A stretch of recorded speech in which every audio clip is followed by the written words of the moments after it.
的注意。100岁老者从3岁每天就以吃毒蛇蜈蚣为生，只为了练就一身五毒邪功，毒死双胞胎哥哥。而哥哥则是从娘胎就开始感悟医术，1岁时便可行医救人，30岁时已是大成。阎王叫你3更死，他能让你抽阎王2个嘴巴子。两人争斗了数百年，觉得无趣，便抓来一个孤儿，也不管男孩的意愿，就要将各自的本领强行传授给男孩。他们也想看看身为毒魔和医仙培养出来的弟子是什么样。于是毒魔将男孩泡进万毒缸10年，让其练就一身万毒不侵的身体和杀人于无形的毒功。医仙则是传授行医救人和自救的秘法。如今却有人想要毒死男人，学有所成的男孩准备下山去感谢一下曾经收留过自己的剑舞班。来到记忆里剑舞班的所在地，可现在却变成月夜楼。和人攀谈过后才知道，一个名为灰血宗的恶势力为了得到剑舞班的女人，直接进行了抢夺。剑舞班殊死抵抗，最终还是被灭，女人们也是生死未知。随后在原地址上建了座月夜楼，供男人们消遣。男人带着恨意走到月夜楼门口的2人询问有认识的姑娘吗？随后报出以前剑舞班几个姐姐的名字，可却被告知这几个人都没有。男人的心瞬间一凉，这证明几人生死未知。男人跟随进入楼内部，阵阵优美的音乐旋律充斥着一切，演舞台上也时不时地发出兵器的碰撞声。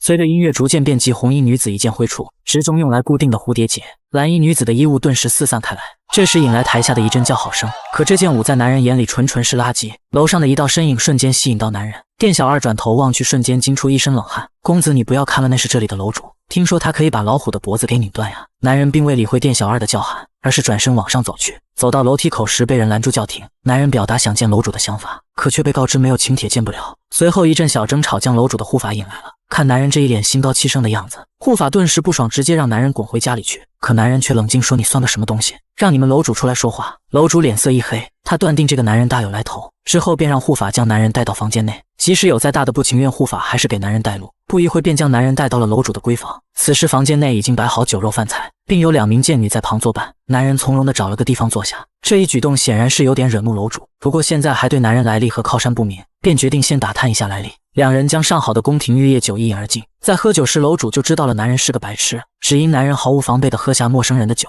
其实男人在拿到酒杯的时候就已经看到酒里充满了毒素，可他从小被师傅练成万毒不侵，怎会怕这点东西？楼主龇牙一笑，这酒怎么样？男人轻笑一声，再来一杯。在倒酒的间隙，楼主问道，你找我有何事？男人表示，在你问我何事之前，先解释一下为什么下毒吧。楼主没想到这无色无味的毒怎么会被这小子发现，不过他并没准备解释，而是大笑起来。一个将死之人何必知道这么多？不过你要是跟我说说你是怎么发现的，我可以把解药给你。男人没忍住笑出了声，解药就不必了，把你的人头给我吧。男孩拥有百毒不侵的体质，可却引来4大恶人中以毒称霸的毒魔。毒魔将男孩锁进万毒缸里浸泡3天5夜，并将男孩的生穴全部毒死，还往死穴内送入3600只毒虫。男孩每次濒死的时候，又被毒魔的双胞胎哥哥医仙救活。看到男孩可以经住这样的折磨还没有死，2个恶人也是产生的爱才之心，将男孩收为弟子，并将自己的绝学传授给男孩。数十年后，男孩已经长大成人，并且学会了左手用医，右手用毒。如今便准备下山报恩报仇，可男人刚下山就被师傅的仇人邀请喝酒，并在酒里下了无色无味的毒药爆体散。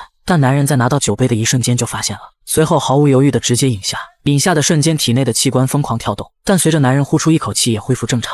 这时众多打手猛然倒地，并口吐白沫，为首的大汉还不知道什么情况，可下一秒口唇麻木，逐渐失去意识，此时身体忽然僵硬，直接倒地。这时大汉才知道自己身中剧毒，周围倒地的手下已经全部僵硬，男人只是冷眼观看眼前的一切，随后拿出师傅赠送的白玉扇，看着倒地的众人露出一抹邪笑。10分钟后，男人收起折扇走向大汉。大汉此时浑身颤抖，眼睛布满血丝。看大汉这样，男人凑近一些说道，先下毒的是你，被我抓到了，那你必须死。大汉惊恐地喊道，你杀了我，灰血门会灭你满门的。男人再次听到灰血门这个名字，以前收留自己的剑舞班就是被他们灭门。大汉见男人有所迟疑，便迅速说，这里也是灰血门的产业，你把解药给我，我让灰血门饶你一命。男人冷声道，弦月剑舞班。此话一出，大汉顿时一惊，满头的疑问充斥着大脑，这个男人怎么会知道剑舞班？而男人背后的护法艰难地起身，想趁男人没注意自己直接一剑毙命。下一秒，护法用尽全身力气冲向男人，一阵破裂声后，护法却倒飞出去。看着男人手握刀柄没有任何动作，而自己又被震得手臂生疼，护法这才明白，不是男人没注意到我，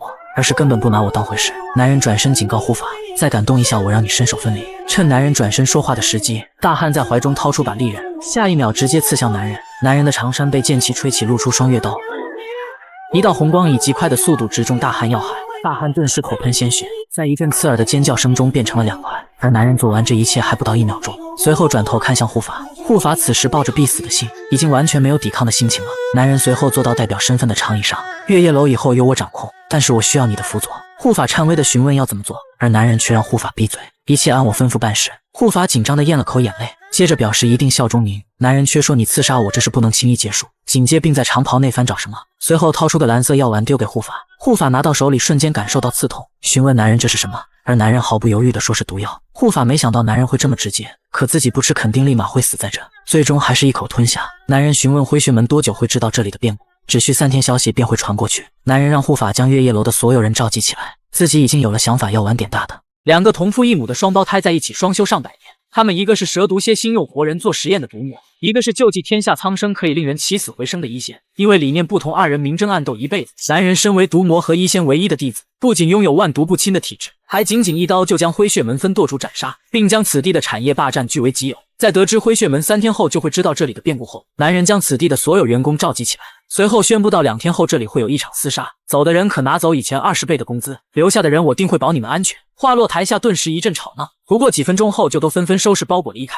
他们才不信男人能和灰血门对抗，灰血门可是掌控10家春花楼7家武馆，仅听他们号令的兵力都有100余人。男人此时也有点心虚，毕竟双拳难敌4手，更何况这么多手。思考片刻后，顿时有了注意，只要解决几个头目就行了，就像夺取月夜楼这样。护法则是感觉男人太冒失了，灰血门的众头目可都是身怀绝技，再这样下去恐怕自己也会受牵连。现在只能尽快找到解药，然后逃跑。这时男人让护法也尽快离开此地。护法没想到他会这样，以前的楼主都是让手下们上前厮杀，护法这才意识到这个男人好像跟别人不一样。但他猛地想起个特别绝望的事情，曾经自己吞下男人给的毒药，这臭小子不给我解药就让我走。男人见护法一言不发，便询问有何顾虑。前几日属下吃了您给的毒药。男人恍然大悟，自己都差点忘了这茬了。要是放着不管，过几天你4肢就会经脉尽断，大脑直接从颅内跳出来。护法听后打了个寒战，世上居然有如此恶毒的东西，可恶的是他居然忘了这事。随后男人在怀中掏出个木盒，里面装着湛蓝色的小药丸。胡凡见这么容易就得到解药，也是有些感动，下一秒毫不犹豫的直接吞下。男人则是一脸呆滞的盯着护法，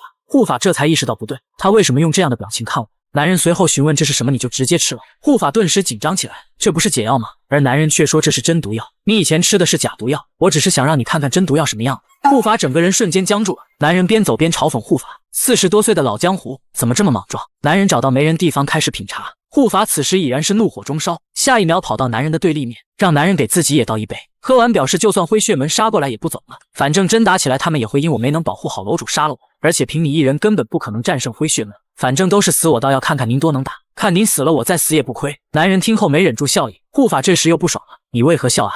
男人没做回答，只是默默为护法添了杯酒。而灰血门这边则是召集了所有头目举行奸杀会，而每次奸杀会开完后，江湖上都会少一个家族。灰血门的掌门说道，此次目标是一个手持双刀会毒的男人。这时一旁500多斤的胖子为表忠心起身，说自己明天将带领杀神队去取男人首级回来。男人身为4大恶人毒魔和一仙的儿子，见到不顺眼的人不是一刀将其斩杀，就是用毒将其活活折磨致死。可这次他斩杀的却是个不得了的人。黑道灰血门召集10年才开一次的猎杀会，并发布此次目标是一个身着白色长袍、会使双刀并且一身毒功的男人。他将我们的产业月夜楼夺走，并将小爱一刀斩杀。一旁500斤的胖子愤怒起身，老大我这就带杀神队去报仇。灰血门掌门没想到胖子亲自出马，他带领的杀神队曾经轻易的将江湖第3大家族灭门。掌门这下放心了，便顺便让胖子将男人背后的势力也解决。而胖子表面是想为兄弟报仇，但背地里另有企图。隔天男人正在享受糖葫芦的时候，前方出现众多的人影，并传出吵闹和叫骂声。猛然看去，赫然就是胖子和他的杀神队，任凭他们抢夺东西，周围的百姓也无一人敢动胆说话。一旁的护法紧忙说，这就是灰血门的人没一个好东西。而男人打趣，你不也是灰血门的人吗？护法满脸的尴尬，接着给男人解释起来，他们就是灰血门的杀神队，那帮家伙在以行事粗鲁暴力闻名，而这个胖子更是魔头，只要他一出马，就代表一个家族的灭亡，一个活口都不留，就算是鸡蛋他也得摇黄了。男人这下来了兴致，又一个头目嘛，随后便跟着杀神队一块走向月夜楼。胖子一脚将月亮楼大门踹开，吩咐手下去将男人抓出来。得令后的手下们四散飞出，而胖子则是走到中间观察起来，已经幻想自己接手后的幸福时光了。可手下们找寻2个多小时也是没找到男人，于是觉得男人是害怕逃走了。胖子也觉得是灰血门的名声将男人吓走了。可下一秒胖子神情大变，只见大门口出现2道哼着歌的身影。男人随后让护法出去，并把大门关上。护法推到门外，将门直接锁了起来。胖子满脸嘲讽地看着男人，厉声怒吼，手下全部冲出。在到距离男人还剩3公分的时候，男人以一种奇异的身法躲过刀刃，并且在闪避的时候挥出一掌。可看似轻飘飘的一掌，直接将肘关节打得外翻。男人瞅准时机，利用魔功再次打出一掌，闷哼一声，直接倒飞出去。男人几个闪身直冲剩下的手下，只听见一阵骨头折断的声音，随后几人全部丧失战力，瘫倒在地上。胖子神色一冷，顿时紧张起来。眼前的这个男人浑身散发着毒气，最重要的他还没使用腰间的佩刀。胖子拔出大刀，询问想要什么。加入灰血门，我们都会给你。男人接下来的一番话，让胖子不敢相信自己的耳朵。男人死盯着胖子，冷声：“我要灰血门的一切。”胖子闻言一愣，这简直太羞辱了。下一秒直接提刀冲出，顺手将重伤的手下抓起，直接重重的甩了过去。看似莽夫的胖子，其实是想趁男人躲避的时候，一刀将其斩杀。男人缓慢的抬手，胖子根本没想到男人会直接出手，下一秒自己如同被卡车撞了一般倒飞出去。男人用一双筷子紧紧插进两人的额头，再一刀劈断大汉的身体，最后一脚踢死胖子。只因这些人都是灰血门的头目，而男人做这一切仅仅为了一群女人。男人看着剩下的残兵，并没有准备继续杀戮，而是让他们带着老大的尸体滚回去，并且警告他们，要是想对付我，直接让你们帮主来。剩下的残兵们拖着尸体悄悄地溜走，而男人则是坐下给自己倒了杯酒。灰血门掌门此时召集了众头目，让他们甭管男女老少，凡是能拿起刀的晚上跟我走一趟，顺便把逃回来的几个废物斩首示众。一旁的头目怕这样会扰乱军心，便想阻止掌门，可掌门只是晃了一下剑身，头目便不敢再说话了。到了晚上，男人还在安稳地打坐修行，下一秒护法就闯进来大喊不好了，原来是灰血门马上就要到了，并且来了很多人。男人穿上一身红袍，护法以为男人被吓傻了，这身衣服是剑舞姬上场才会穿的衣服，而男人也知道只是这衣服有特殊的意义。以前剑舞班将死了爹娘的男人收留，并教他一身技术用来生存，在记忆里姐姐们就是穿这一身红袍，还说等我长大就专门给我舞一次剑，可还没等来那一天，就被灰血门的人给灭门了。而这一袭飘动的红袍，则是为了凸显剑舞人那美丽的曲线特殊制作的。男人出门后望着密密麻麻的黑点，也是心里一颤。他想到过会很多人，可没想到会有近500人。但只要解决头目这些杂兵，自然会土崩瓦解。台下的众人见一个男人居然穿着女人跳剑舞的衣服，顿时一大片的嘲笑声，纷纷以为男人是被吓疯了。这时一只手在人群中举了起来，众人瞬间鸦雀无声。此时灰血门的掌门死死盯着男人，原来是梦儿。来让哥哥抱抱。梦儿是男人小时候在剑舞班的名字，他还记得原来舞剑时候不小心倒地受了点擦伤，剑舞班的姐姐们都非常着急的一拥而上。如今听见掌门叫自己以前的名字，瞬间想起了姐姐们，下一秒抽出双刀，身上也开始散发阵阵毒气。今晚就是灰血门灭门的时刻。下一秒男人消失在原地，掌门还在感叹好快的时候，男人已经进入到人群当中，众人还在惊讶时，男人却齐耍了剑舞班的剑舞，无尽血肉飞溅的声音。再看男人周围的杂兵已经全部倒地，男人紧盯最后方的灰血门掌门，紧接几个闪身杀出一道血路。此时的男人更像是一个魔鬼。男人轻声问道：“还有不怕死的吗？”众人的恐惧已经达到顶点，纷纷质问掌门和队长在哪，为什么还不出来？看着前方的众人，男人冷声：“不想死让开，我只杀灰血门的掌门。”众人这才明白，只要让开就不会死，在生死面前哪还有大哥掌门什么的狗屁东西。下一秒众人纷纷让开道路，大道直通灰血门掌门。异父也不同母的双胞胎兄弟双修上百年，一个是作恶多端杀人如麻的毒魔，另一个却是与人为善救济苍生的一线。二老都不想让自己一身的本领失传，便抓来一孤儿将各自的本领全都强行灌输给他。男人学成后得知以前收留自己的剑舞班被灰血门灭亡，所有的舞剑姐姐都下落不明。男人换上一身妖异的红袍，将一些头目和杂兵斩杀，随后找到灰血门的掌门。掌门见男人实力惊人，也是忌惮起来，换上一副笑脸询问男人想要什么，是美女还是财富还是地位？男人冷着脸一言未发，下一秒直接闪现到掌门面前，警告掌门废话说完就该走了。掌门见男人玩真的，又看到男人的手已经握住了刀柄，这一刻他慌了，大喊：“你难道不想知道剑舞班的女人都去哪了吗？”男人闻言一愣，剑舞班是他最柔弱的地方，男人必定想搞清楚。可掌门却偷偷拔出剑刃，随后瞬间劈下，在刀接触的前一秒，男人竟凭空消失，只留下一抹红光。掌门顿时大惊，这种近乎贴脸的距离都被闪开了。而下一秒，男人居然出现在身后。男人这次没有留情，直接挥出双刀，掌门整个人被强大的冲击力击飞出去，体内的脏器直接爆裂开来。随后看向手下怒道：“赶紧上，给老子干掉这个人！”下一秒，4个护法冲向男人，男人利用剑舞班学到剑舞抵住了激活，随后一阵红雾从袖口飞出。掌门见男人终于用毒，便露出得逞的笑。之前就派人调查过，男人知道他会毒，所以来之前便吃了驱毒散。男人还在想为什么会这么有自信，原来是服了驱毒散。但男人身为毒魔的亲传弟子，普通的驱毒散怎么会有用？上一秒还在笑的掌门，下一秒却觉得喉咙堵塞起来，剧烈的疼痛刺激着掌门全身，随后整个人瘫软在地，周围的头目也纷纷中毒，最终全部倒地死亡，只剩下灰血门掌门还在苦撑。掌门见男人提刀走来，便大声哀求起来：“凭你的实力加入我们，定能成就一番大业。”男人并为之所动，还是一步步的走向掌门，用一种轻蔑的眼神看着掌门。丑恶的杂物，掌门心头一颤，浑身发抖。这个丑恶是在说称霸这里的我吗？掌门低下头告诉男人，你是不会从别人那里听到剑舞班那群女人的消息的。男人神色一冷，那些女人玩腻了我就干掉，再玩腻了就再干掉。男人瞬间被愤怒冲昏头脑，数百刀劈砍在一猛刃上，血液顿时四溅起来，而掌门只剩下半颗头颅和残肢。一众的杂兵顿时议论起来，男人这一刻杀意滔天，想去黄泉的说一声，刚才还吵闹的人群顿时安静起来，而男人现在满脑子都是那句话，玩腻了就干掉，再玩腻了再干掉。女人一脸谄媚地送上神秘信封，可里面装的却是一个正在蠕动的东西。男人在消灭西黑路的灰血门后，并掌控了这里，还将月夜楼改成了弦乐班，并让手下大肆宣传。而男人这么做，是想让失踪的剑舞班姐姐们都知道弦乐班回来。便是下人来报一个厨子想见男人，一旁的护法听后紧忙让下人打发走，可男人却说让厨子进来，他是我很重要的人。厨子进来后，将准备好的包子和杏仁糕全部放到桌子上，憨厚地说道：“我记得你喜欢吃包子。”男人第一次露出笑容，随后给厨子倒了杯酒水。可厨子此次来的目的却是让男人快离开这地方，这个地方你不主动找事，周围的势力也不会放你。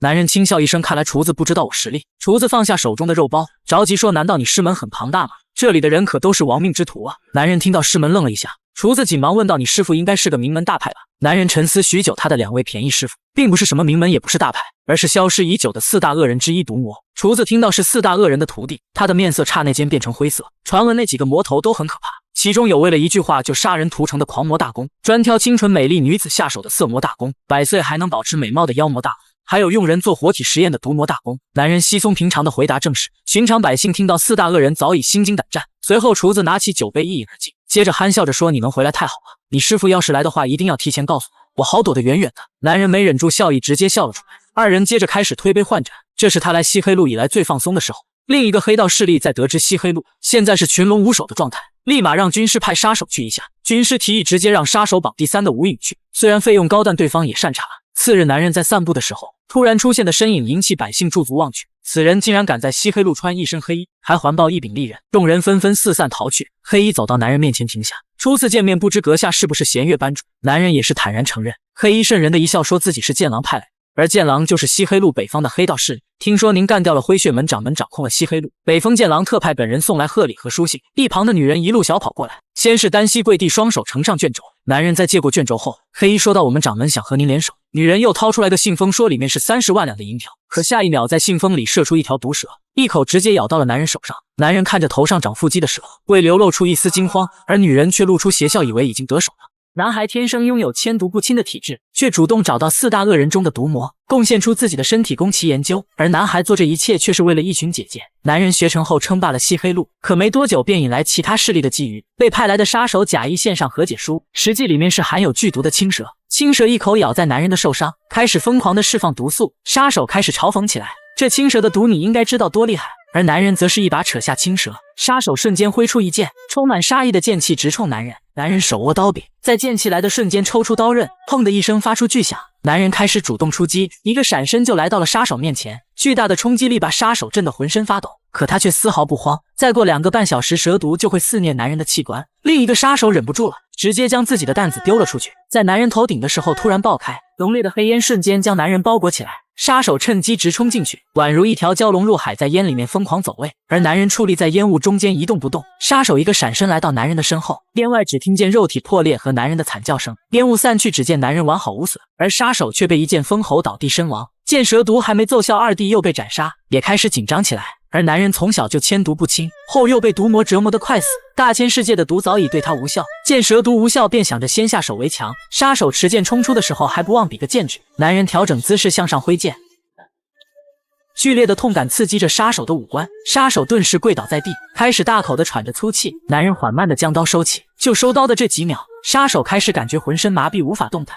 男人询问是谁派你来的，可杀手却一心想要求死。男人说自己是一仙的传人，可以保你不死。听到一仙的弟子也是抱起了希望，经过心理斗争，准备说出雇主。可下一秒，一道紫光凭空出现，砸进了杀手的大脑。男人看着这等杀人手法，也是有了定夺。这时一道黑影引起了的男人的注意，速度之快，只能感受到风速，却不见其人。不过在男人眼中，只是小小鼠辈罢了。绯色身影闪身到一处阁楼，真正的幕后主人也赞叹到这下事情变得有趣了。尘封已久的霸王会将再次启动。男人在称霸西黑路后遭到刺杀，为了想弄清是谁在下黑手，便询问护法有什么办法把帮派老大召集在一块。护法建议组织一下霸王会，届时所有帮派老大都会带着心腹到场。男人也认可这方法，便让护法去办此事。此时厨子也送上一笼包子，护法知道二人从小就相识，便主动退下，可男人却让坐下一起吃。护法顿感惊喜，这证明班主已经接受了自己。之后便找了个边边拘谨的坐下，几人一直侃天谈地到半夜。殊不知杀神榜的第二已经在外面观察男人许久，心想此人明明差点被暗杀，如今却像一个疯子一样畅饮。最该死的是居然说我是鼠辈，真是个该死的家伙。男人喝到一时兴起，来到庭院之中，说自己要遵守约定。厨子这才想起男人以前说，消灭灰血门后我给你跳一次剑舞可好？男人抬头看向星空，随后走到庭院当中，抽出双月弯刀，刀刃被月光映射得格外耀眼。下一秒，男人剑指星空，刀刃画出完美的弧线。男人不断加速，好似正在和人比拼一般。空中突然浮现专门跳剑舞的红色长袍，刹那间樱花伴随剑光冲向男人，可男人却好像提前知道一般，轻易躲开。下一秒，一女子出现在面前，那优美的身姿被剑袍凸显得更加完美。女子随后说道：“现在开始攻守转换。”女子抽剑而出，剑如白蛇吐信冲向男人。女子猛烈有力的进攻却被男人优雅的化解。曲中二人纷纷闪身至合适的地方，随后相互剑指对方，二人都若有所思地停止了动作。几分钟后，二人相互致敬。这时女子伴随樱花缓缓消散。梦做的真棒，现在已经超越我了。最终女子伴随男人释然的一笑彻底消散。男人也是感叹姐姐们究竟去哪了。厨子在一旁感叹男人这剑舞简直比以前剑舞班舞的还要好。男人听到夸赞也是一笑了之。厨子突然想到还做着东西，紧忙就回去了。高处的杀手见庭院只剩下男人自己，并且浓烈的酒气在这都能闻到，杀手意识到现在是个动手的好机会，随后掏出3棱刺准备斩杀男人。下一秒，杀手纵身一跃，将所有暗器全部抛出。等杀手落地，才发现所有的暗器都扎空了。这时上方传来一道声音，抬头看去，这才发现男人在头顶。杀手突然笑了起来，随后掏出了个怪异的武器，武器浑身变红，并且发出嗡鸣声。时机成熟，杀手疯狂地甩动武器，无数的飞刀直冲天际。面对飞刀，男人却从容地背手后撤，接着掏出武器榜第2的白玉扇，猛地向下一挥，刚才还急速冲击的飞刀瞬间失去动力，全部纷纷地掉落在地。杀手这才意识到自己的愚蠢，从一开始他就没把我放到眼里。不过作为杀手榜第2，肯定也不是等闲之辈。杀手猛地消失在原地，再次出现已经和男人交手了30回合，可尽管多强烈的攻击全被一把扇子抵挡，二人在内功上的差距太过悬殊。男人每次挡住攻击的时候，杀手都感觉全是气血在翻涌，如今只要停手，杀手便会爆体而亡。杀手尽全力的一击再次被男人轻松挡住。男人说道：“没必要再浪费时间了。”下一秒，男人猛然挥动扇子，杀手瞬间倒飞出去，直接撞到后方的石头，随后感受到脊柱断裂并吐出一口淤血。男人打开扇子询问杀手的名字，杀手不懂这是什么操作，难道他是要给我立墓碑吗？而男人却说道：“你很荣幸能登上这把扇子。”原来男人每杀一个恶人就把名字写到扇子上，如今已经有9999个名字。男人见杀手宁死不说，便合上了扇子。杀手察觉到杀意，下意识说出雇主是泰隆会林合成，悬赏10000白银让我杀你。男人默默记下了这个名字。杀手以为说出雇主就会得以生还，但男人把刀踢到了杀手身前。面对想杀了自己的人，男人怎会留手？杀手也知道男人的意思，便举起刀指向自己。男人表面是手持玉扇的文弱书生，可仅仅一刀就能斩杀黑道帮主，还大放厥词要称霸整个黑道。可5大恶势力早已聚集在一块，商量怎么铲除男人。几人决定联合举行霸王会，届时打压那个毛头小子，要是不听话就直接当场宰了他。次日，5大门派泰隆会、北风剑狼、五毒门、暗魂门、鹰鸟门纷纷带着各自心腹抵达男人的地盘。按照霸王会规定，每人只能带10名心腹进去。几人纷纷进入楼内。护法此时说到：“霸王会在2楼，但椅子只有6把，只能请各位的心腹在1楼暂留一下。”几人脸色已经黑了下来，但也只能跟随护法上楼。刚到房间内，泰隆会帮主就发现不对，随后其他3个帮派也为之一惊。只见屋内只放了6把椅子。这时泰隆会帮主才想起，只有地位最高的一般才会最后出场。几人没想到开始就被那毛头小子摆了一道，一会可要好好敲打敲打。无毒会的老者却笑了起来，招呼几人先落座吧。5人都纷纷坐下之后，护法才说：“这就请班主过来。”10分钟后，身着白袍的男人才缓慢下楼。几人没想到这么年轻就称霸了西黑路，而且面对几个前辈丝毫不露怯。男人最终坐在了主位，几人都虎视眈眈地看着男人，也没有人开口相互引荐一下。男人率先开口：“我便是陈少涵。”老江湖顺势恭维起来：“恭喜陈班主首任灰血门，控制了西黑路啊！”少涵也是让老者有话直说。老者尴尬地笑了笑，真是后生可畏啊。话锋一转，后生，你真以为灰血门的那些资产是你的了吗？想要站稳，不仅武功要好，掌控力更是重要。少涵也是非常认同这一点。老者继续说道：“以前灰血门向各地输送忘忧草，而现在中断了，我们五毒收入少了很多。而且以前的灰血门大量在我这购买毒药，我现在少了一个大金主，现在我要在你这进行忘忧草交易，不知阁下有何想法？”少涵叹了口气，说到底你就是想占用西黑路的一部分。一旁的暗魂门怒道：“小子，在座的各位都是你的长辈，怎么能这么没规矩？”少涵听到这话瞬间被气笑了，直言别向的娘们默契直接进入正题，几人面面相觑，开始交换眼色。而少寒却观察到了此事，既然你们都在使眼色，那我给你们2个选择，一个是一个个上被我打到，另一个是你们一起上，然后一起死。死了爹娘的孤儿要称霸黑道需要几步？首先要找到一对同父异母的双胞胎拜其为师，只因他们是黑道膜拜的4大恶人。其次要展现出应有的实力，最后将所有黑道帮主召集在一块进行讨伐。这时北风剑狼的帮主大笑起来，第一次这么开心的时候还是父亲被杀的时候。随后就要和少寒比试一番，事前说好刀剑无眼，要是死或伤与在下无关。剑狼说罢将重剑举过头顶，猛地一下斩去，少寒也是迅速拔出佩刀。众人看去，少寒已被剑光击穿起来，可等烟雾散去，只见少寒轻易地挡住攻击。这时几人才正视起少寒，少寒主动发起攻击，看似很轻的武器，却直接将重剑砍出个口子，而且巨大的冲击力让剑狼难以抵挡。少寒的攻击如同暴雨一般一直未停，剑狼是几人里面打斗最勇猛的，如今他都落下风，那单挑我肯定不是少寒的对手。现在只能等剑狼制造破绽才能下手。暗魂和五毒意见相同，等有破绽，2人立马冲出。剑狼也知道这样下去自己一定会输，只能开8门来殊死一拼了。剑狼拳风如同爆炸一样瞬间袭来，少寒直接倒飞出去，没想到剑狼的体术这般强悍，五毒瞅准时机将体液飞速射出，暗魂也就是跟上。少寒没料到他们竟会如此卑鄙，但随后便有了想法，先是反手抽出另一把刀加速劈下，单身的暗魂瞬间有了另一半，面对五毒的体液则任由打到身上。下一秒衣物瞬间烧烂，鲜血也随着流出。五毒大笑一声成了。少寒感觉浑身被掏空，受伤的部位一直在蔓延。少寒看着后面的2人，怒道：“你们2个还没决定吗？”2人感觉有一种无形的威压，见2人还是一丝反应都没有，嗡的一声，阵阵煞气从少寒体内钻出，伤口也随着愈合。2人突然觉悟，少寒这是在试探我们，他是故意中毒考验我们会怎么做。鹰鸟们率先跪下表示愿意追随少寒，紧接泰隆会也立马表达重心，还承认曾派杀手刺杀属下，愿意领任何惩罚。剑狼也被打服了，愿意归顺。五毒则是被这几人弄懵了，大喊：“那小子中了我的毒必死，你们这是干什么？”少寒随后让剑狼、鹰鸟、泰隆几人杀了五毒。五毒认为少寒中毒一定疯了，随后又看向缓缓朝着自己走来的几人，带有哭腔的大喊：“那小子马上死了，你们这是做什么？”几人并未停下脚步，而是纷纷抽出武器。五毒至死都没想明白，明明那小子中毒了，为何还生龙活虎？少寒将所有煞气外放，背后瞬间形成了恐怖的巨兽。五毒看见那巨兽，瞬间明白了，这是4大恶人中的毒魔大公独有标志，自己居然惹了这等人物的弟子，只怪自己目中无人，死而无憾了。几人合力击杀五毒后向少寒行礼，可他脸上却写满了不悦。她是4大恶人中唯一的女性，被世人称为妖魔大公的她已经80多岁，可皮肤和体态却如同少女。听说为了将此状态保持下去，她不仅杜绝男色，保持处子之身，还收留了成百上千的孤女，并将自己一身的本领传授给他们。可谓女人列4大恶人，怎会如此行善积德？少寒统一5大黑帮后，第一件事就是将众老大召集起来，询问谁知道20多年前剑武门灭门事件。原来少寒一直在思念以前的姐姐们。泰隆会支支吾吾的，好像想说点什么，可话到嘴边又咽了回去。少寒看到了这一现象，让泰隆会帮主但说无妨，属下只知有一些最底层的武姬被4大恶人之一的妖魔大公带走了。少寒听到是4大恶人，顿时一颤，他的师傅也是4大恶人中的毒魔大公，心狠手辣至极，甚至拿活人做实验。少寒神色一冷，泰隆会帮主，你是想看我和妖魔争斗，这才故意说这番话的吗？泰隆会顿时大惊，连续说了几个属下不敢，还发毒誓，要是您和妖魔大公打起了，属下必定会为您赴汤蹈火。少寒接着询问有人知道妖魔在哪吗？几人商讨一番，最终剑狼听闻有人在长安黑道见过妖魔，而少寒知道此妖魔只收美丽的女子为徒，必须还得是处子，要是失身就会被他残忍杀害。他会因为一个人太美就把那人除掉，也会因为不懂礼数就除掉。总而言之，他想杀就杀，完全随心所欲。虽然说是徒弟，但妖魔并不会传授武功，他只为了自己能永葆青春，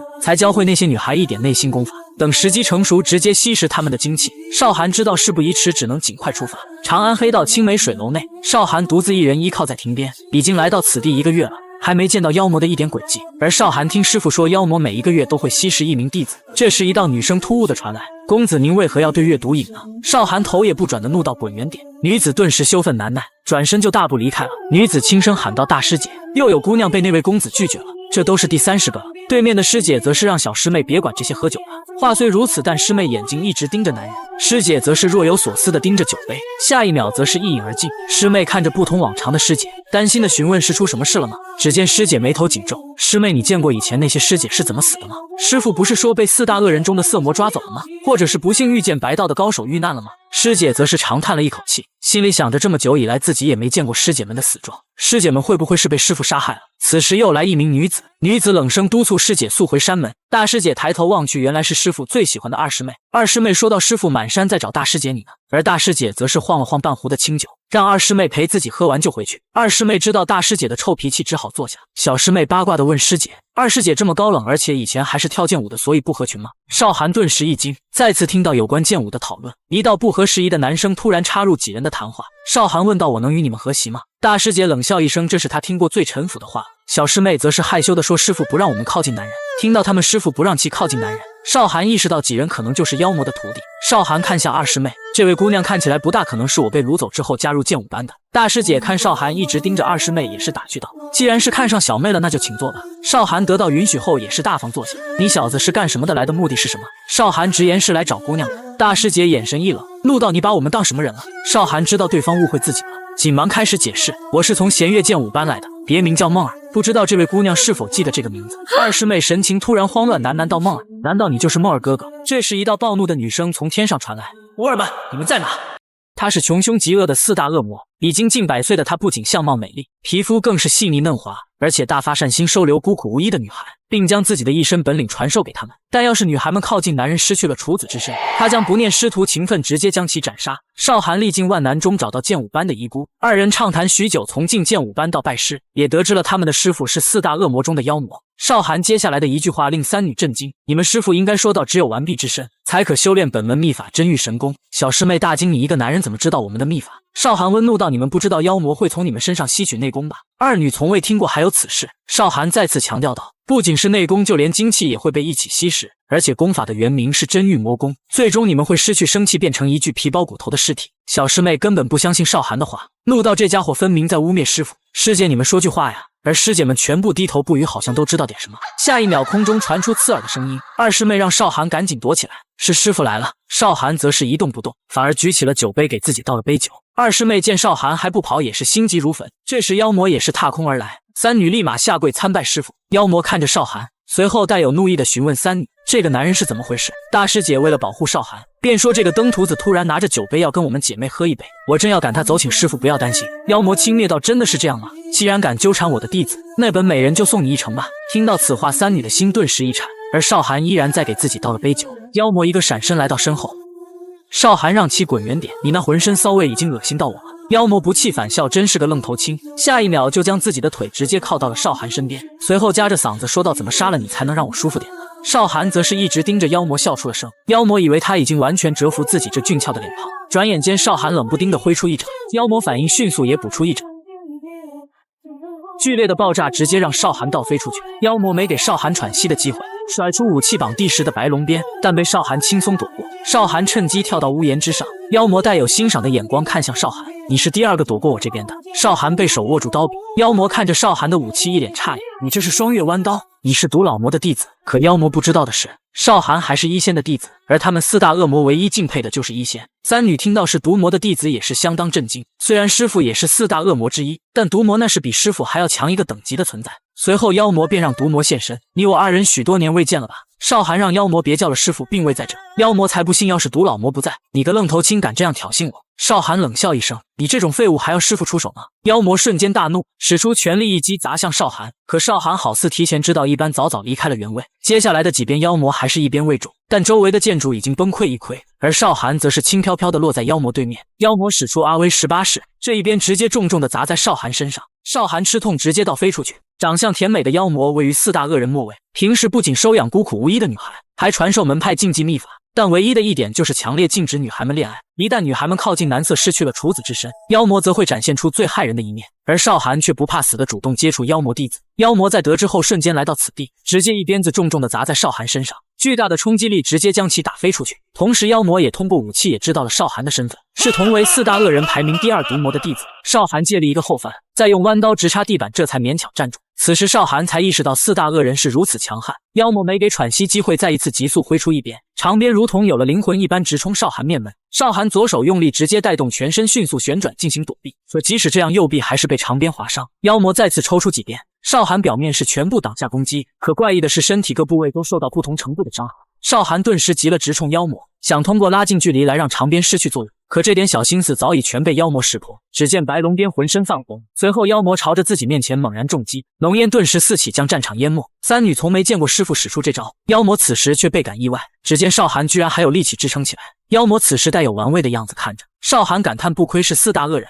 无论是战斗技巧还是心性都是上乘的存在。但这种战斗才算是真正意义上的博弈。妖魔还以为少寒傻了，这种情况还能笑得出来。感觉到一丝危险的妖魔便决定速战速决。下一秒，白龙鞭再次泛红，还伴随闪电。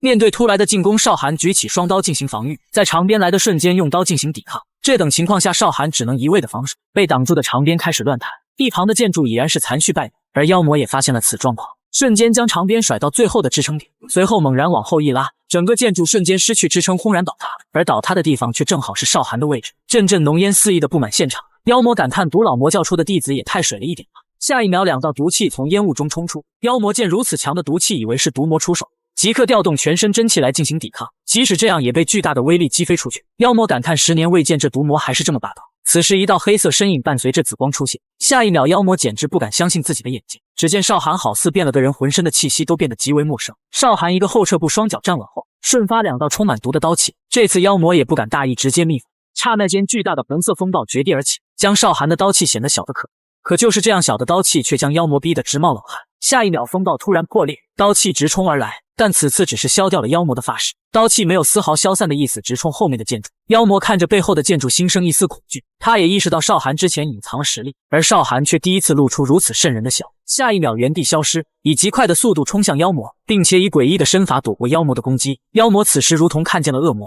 这身法是一仙的天罡步，为了避免近身作战，妖魔也不管3728，直接往身前砸去。等烟雾散去，只见少寒被打退几米。少寒说道：“你那充满罪恶的肉体，就交给我师傅来试毒吧。”此话完全惹怒了妖魔，用长鞭紧紧锁住少寒的武器，随后用力的往后一甩，少寒整个人失去动力，直直的往前飞去。妖魔此时也动身了，想要一掌直接了解这个不知死活的东西。可这时少寒却主动松开刀柄，任由武器飞向妖魔。妖魔也是艰难的躲开这次意外。等再次转头，只见少寒的手掌，少寒一把抓住那妖魔纤细的脖子，手掌如同钳子一般死死的夹紧。下一秒，只听清脆的一声，妖魔瞬间不再反抗。二女此时疯狂的刷新三观，少寒随后重重的往下一甩，妖魔直接径直的摔下，接着以一种怪异的姿势颤抖抽搐。至此，江湖上仅剩下三大恶人。次日夜里，几人再次齐聚讨论日后的去向。这时二师妹问到少寒怎么会成为毒魔大公的徒弟，而少寒则是说自己一时贪玩被掳走了。一旁的小师妹问道：“毒魔大公也是很可怕的存在吧？”少寒说起毒魔比你们知道的更为可怕，他毕生执着于毒药的研究，而且会用活人作为试毒对象，而我一开始就是被他用来试毒。三女纷纷露出惊愕的神情。当时他把我困在一块木板之上，用银针封住612个生血，再让毒物钻进我的108个死血，还将我泡到万毒缸里折磨。但意外的是，我居然全都扛了下来。少寒警告三女日后不要透露出我们是恶人的弟子，江湖上无论黑白无人会欢迎我们。说完，少寒便起身准备去休息了，让几女慢用。少寒褪去衣物，泡在温泉内长叹了一下。虽然与妖魔一战受了很多伤，但大部分已经愈合，但泡一下温泉效果更佳了。少寒此时想到，要是告诉师傅们我独自一人杀了妖魔，他们会是什么反应呢？这时身后的门突然打开，随后进来几个纹猫画虎的壮汉，最终站到少寒的对面。一个看似小头目的人向少寒致礼，拜见色魔大公。原来少寒在长安黑道和妖魔这一战的全过程被人看见，随后向当地黑道禀报，据说色魔大公带着酒去纠缠妖魔大公的弟子，但恰巧遇见了妖魔大公，于是二人就打了起来，还将著名的建筑打烂了。地头蛇询问确认是色魔大公吗？小弟坚定地说是，此人有打倒四大恶人之一的实力，还故意接近美貌女子，而且那些女子最终都跟着色魔大公走了。地头蛇也知道色魔最善易容，四大恶人这才沉寂了一段时间，就赶来本大爷地盘肆意妄为，之后便派手下好好探望一下这位色魔大公，所以才会有这一幕。少寒怒道：“你个疯子，你说谁是色魔？”头目心底一颤，难道判断错了？少寒起身后，众人全部心惊胆战地盯着前方。只见少寒身上遍布战斗的痕迹，头目见如此多的伤痕，肯定是身经百战。难道阁下是狂魔大公？少寒靠近头目，怒道：“简直一派胡言！”头目低头一瞟，随后羞涩地说：“您还说不是色魔大公？”下一秒，整个酒楼充斥着惨叫。深山处，两人找到已经藏匿起来的妖魔尸体，其中一人感叹：“这妖魔即使死了，也是俨然美丽啊！”一道沙沙声突然传来，二人紧忙朝着声音方向跪下。一道破空声响起，再看妖魔尸体旁边已然出现具身影。此时一名弟子禀报，据说杀害妖魔的是一位少年，武器是双刀和一把铁扇。男人沉思片刻，妖魔的尸体没有伤口，应该是那人在打斗时故意扔掉了兵器，让妖魔掉以轻心，然后又突然折断了他的脖子。男人轻笑一声，看来魔仙他们二位培养出来个怪物。弟子询问您说的魔仙是什么意思？毒魔还有个同父异母的双胞胎哥哥，逼仙比毒魔更狂更疯。曾经毒魔坠入武林盟主设下的陷阱，那时两败俱伤，但毒魔受伤更重。此时一个白衣人忽然从天而降，用一种令人难以置信的手段将武林盟主救了回来。而毒魔质问为什么要给其疗伤时，逼仙也未动摇一分，只是将那里的所有人全部施救，最后才抱着毒魔离开了。那时候我就意识到，逼仙身上的那种狂气是我们四大恶人无法比拟的。现在真的好想看看他们教出来的徒弟是什么样子。少寒本是四大恶人悉心培养出来的弟子，可下山后就抹杀了四大恶人之一的妖魔，如今又被同为恶人的色魔觊觎。而色魔出了名的男女通吃，出入美貌女子的闺房，如同回自己家一样简单。少寒得知后，却想利用妹妹们引出色魔，先下手为强，并承诺不必担心，我会保护你们。这时手下跑来说有更好的主意。次日清晨，少寒被一声声欢呼吵醒，只见外面已经搭起了戏台，台上的戏子正在卖力的表演。此时二女也被这一幕吸引，小师妹嚷嚷着要下去看看。台上的人见少寒也下来，看演得更加卖力。三女也是对其表示赞赏。戏子朝着少寒致敬，恭迎班主，随后说到自己要开始演恶人传那出戏了。少寒闻言一笑，请开始吧。戏子眼神冷说道，那就多有得罪了。少寒一愣，这话什么意思？戏子没等少寒反应，咳了咳嗓子，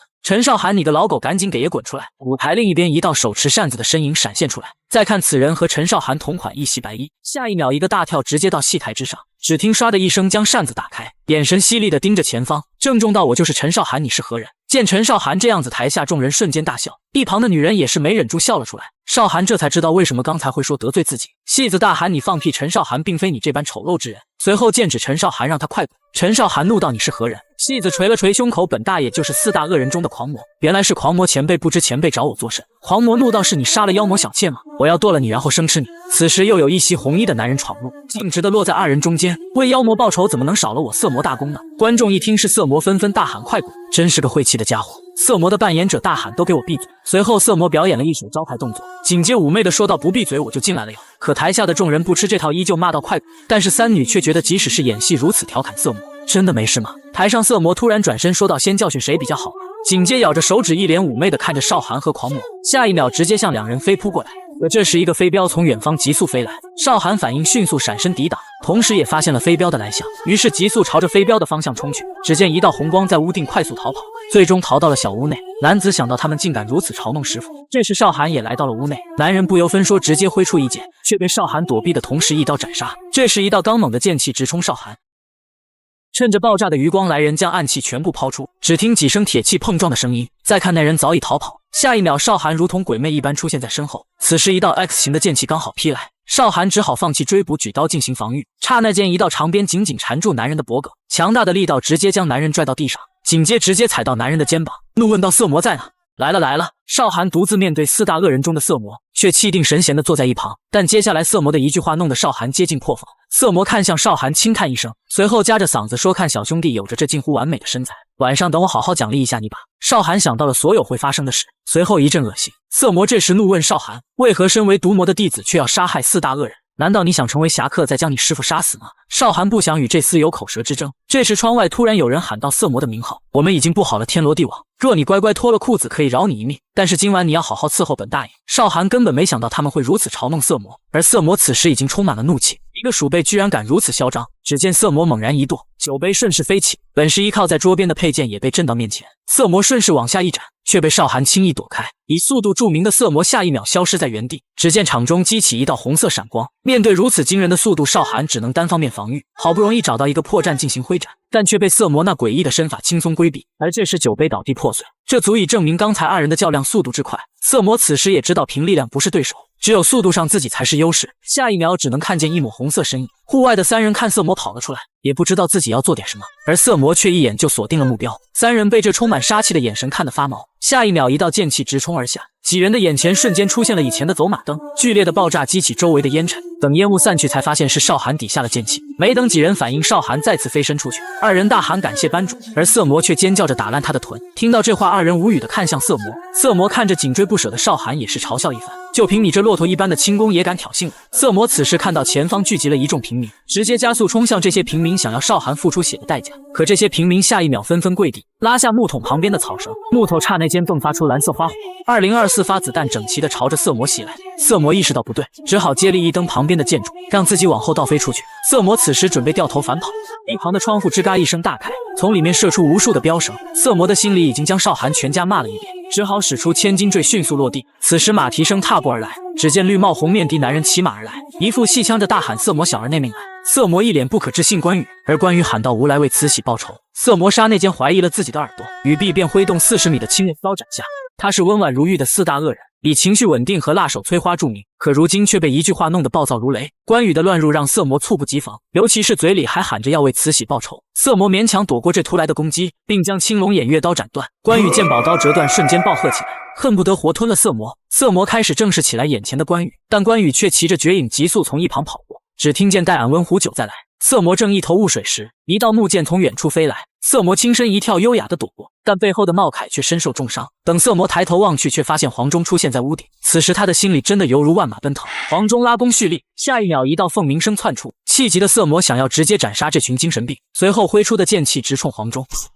刚才还气势汹汹的剑气轻易的就被少寒山消散。黄忠此时从背后掏出个带火龙果的剑，随后拉满弓箭，带有哭腔的说着：“终于可以为貂蝉报仇了。”色魔仇视问少寒：“为何找这些疯子来折磨我？”少寒并未回道，只是露出了迷人的微笑。下一秒，火龙果剑以极其诡异的姿势冲来，只见剑如闪电一般冲来，在距离3米的时候轰然炸开。色魔挥出一掌，想利用掌风击溃毒物，但毒好似有意识一般全部躲开了，以各种刁钻的角度钻入色魔的体内。色魔这一秒顿时感觉头皮如针扎一般，这毒里居然还含有麻药。就这样，色魔玩命的逃，少寒拼命的追，在湖岸边的稻草内发出阵阵唏嘘声。为首的头头说道：“少寒马上来，大家准备好，等色魔来了的时候，大家用长枪偷袭，同时还要以复仇的名义喊出心爱女人的名字。”这时色魔突然到来，头头大喊就是现在向他扔枪，身后的众人齐刷刷的投出标枪，但却被色魔借力逃走。头头强调要喊出女人名字：“翠芬，我要为你报仇，我为建国报仇，我为小芳报仇。”头头很满意现在的形势，随后也要掷出手中的标枪，但突然想起自己并未谈过恋爱，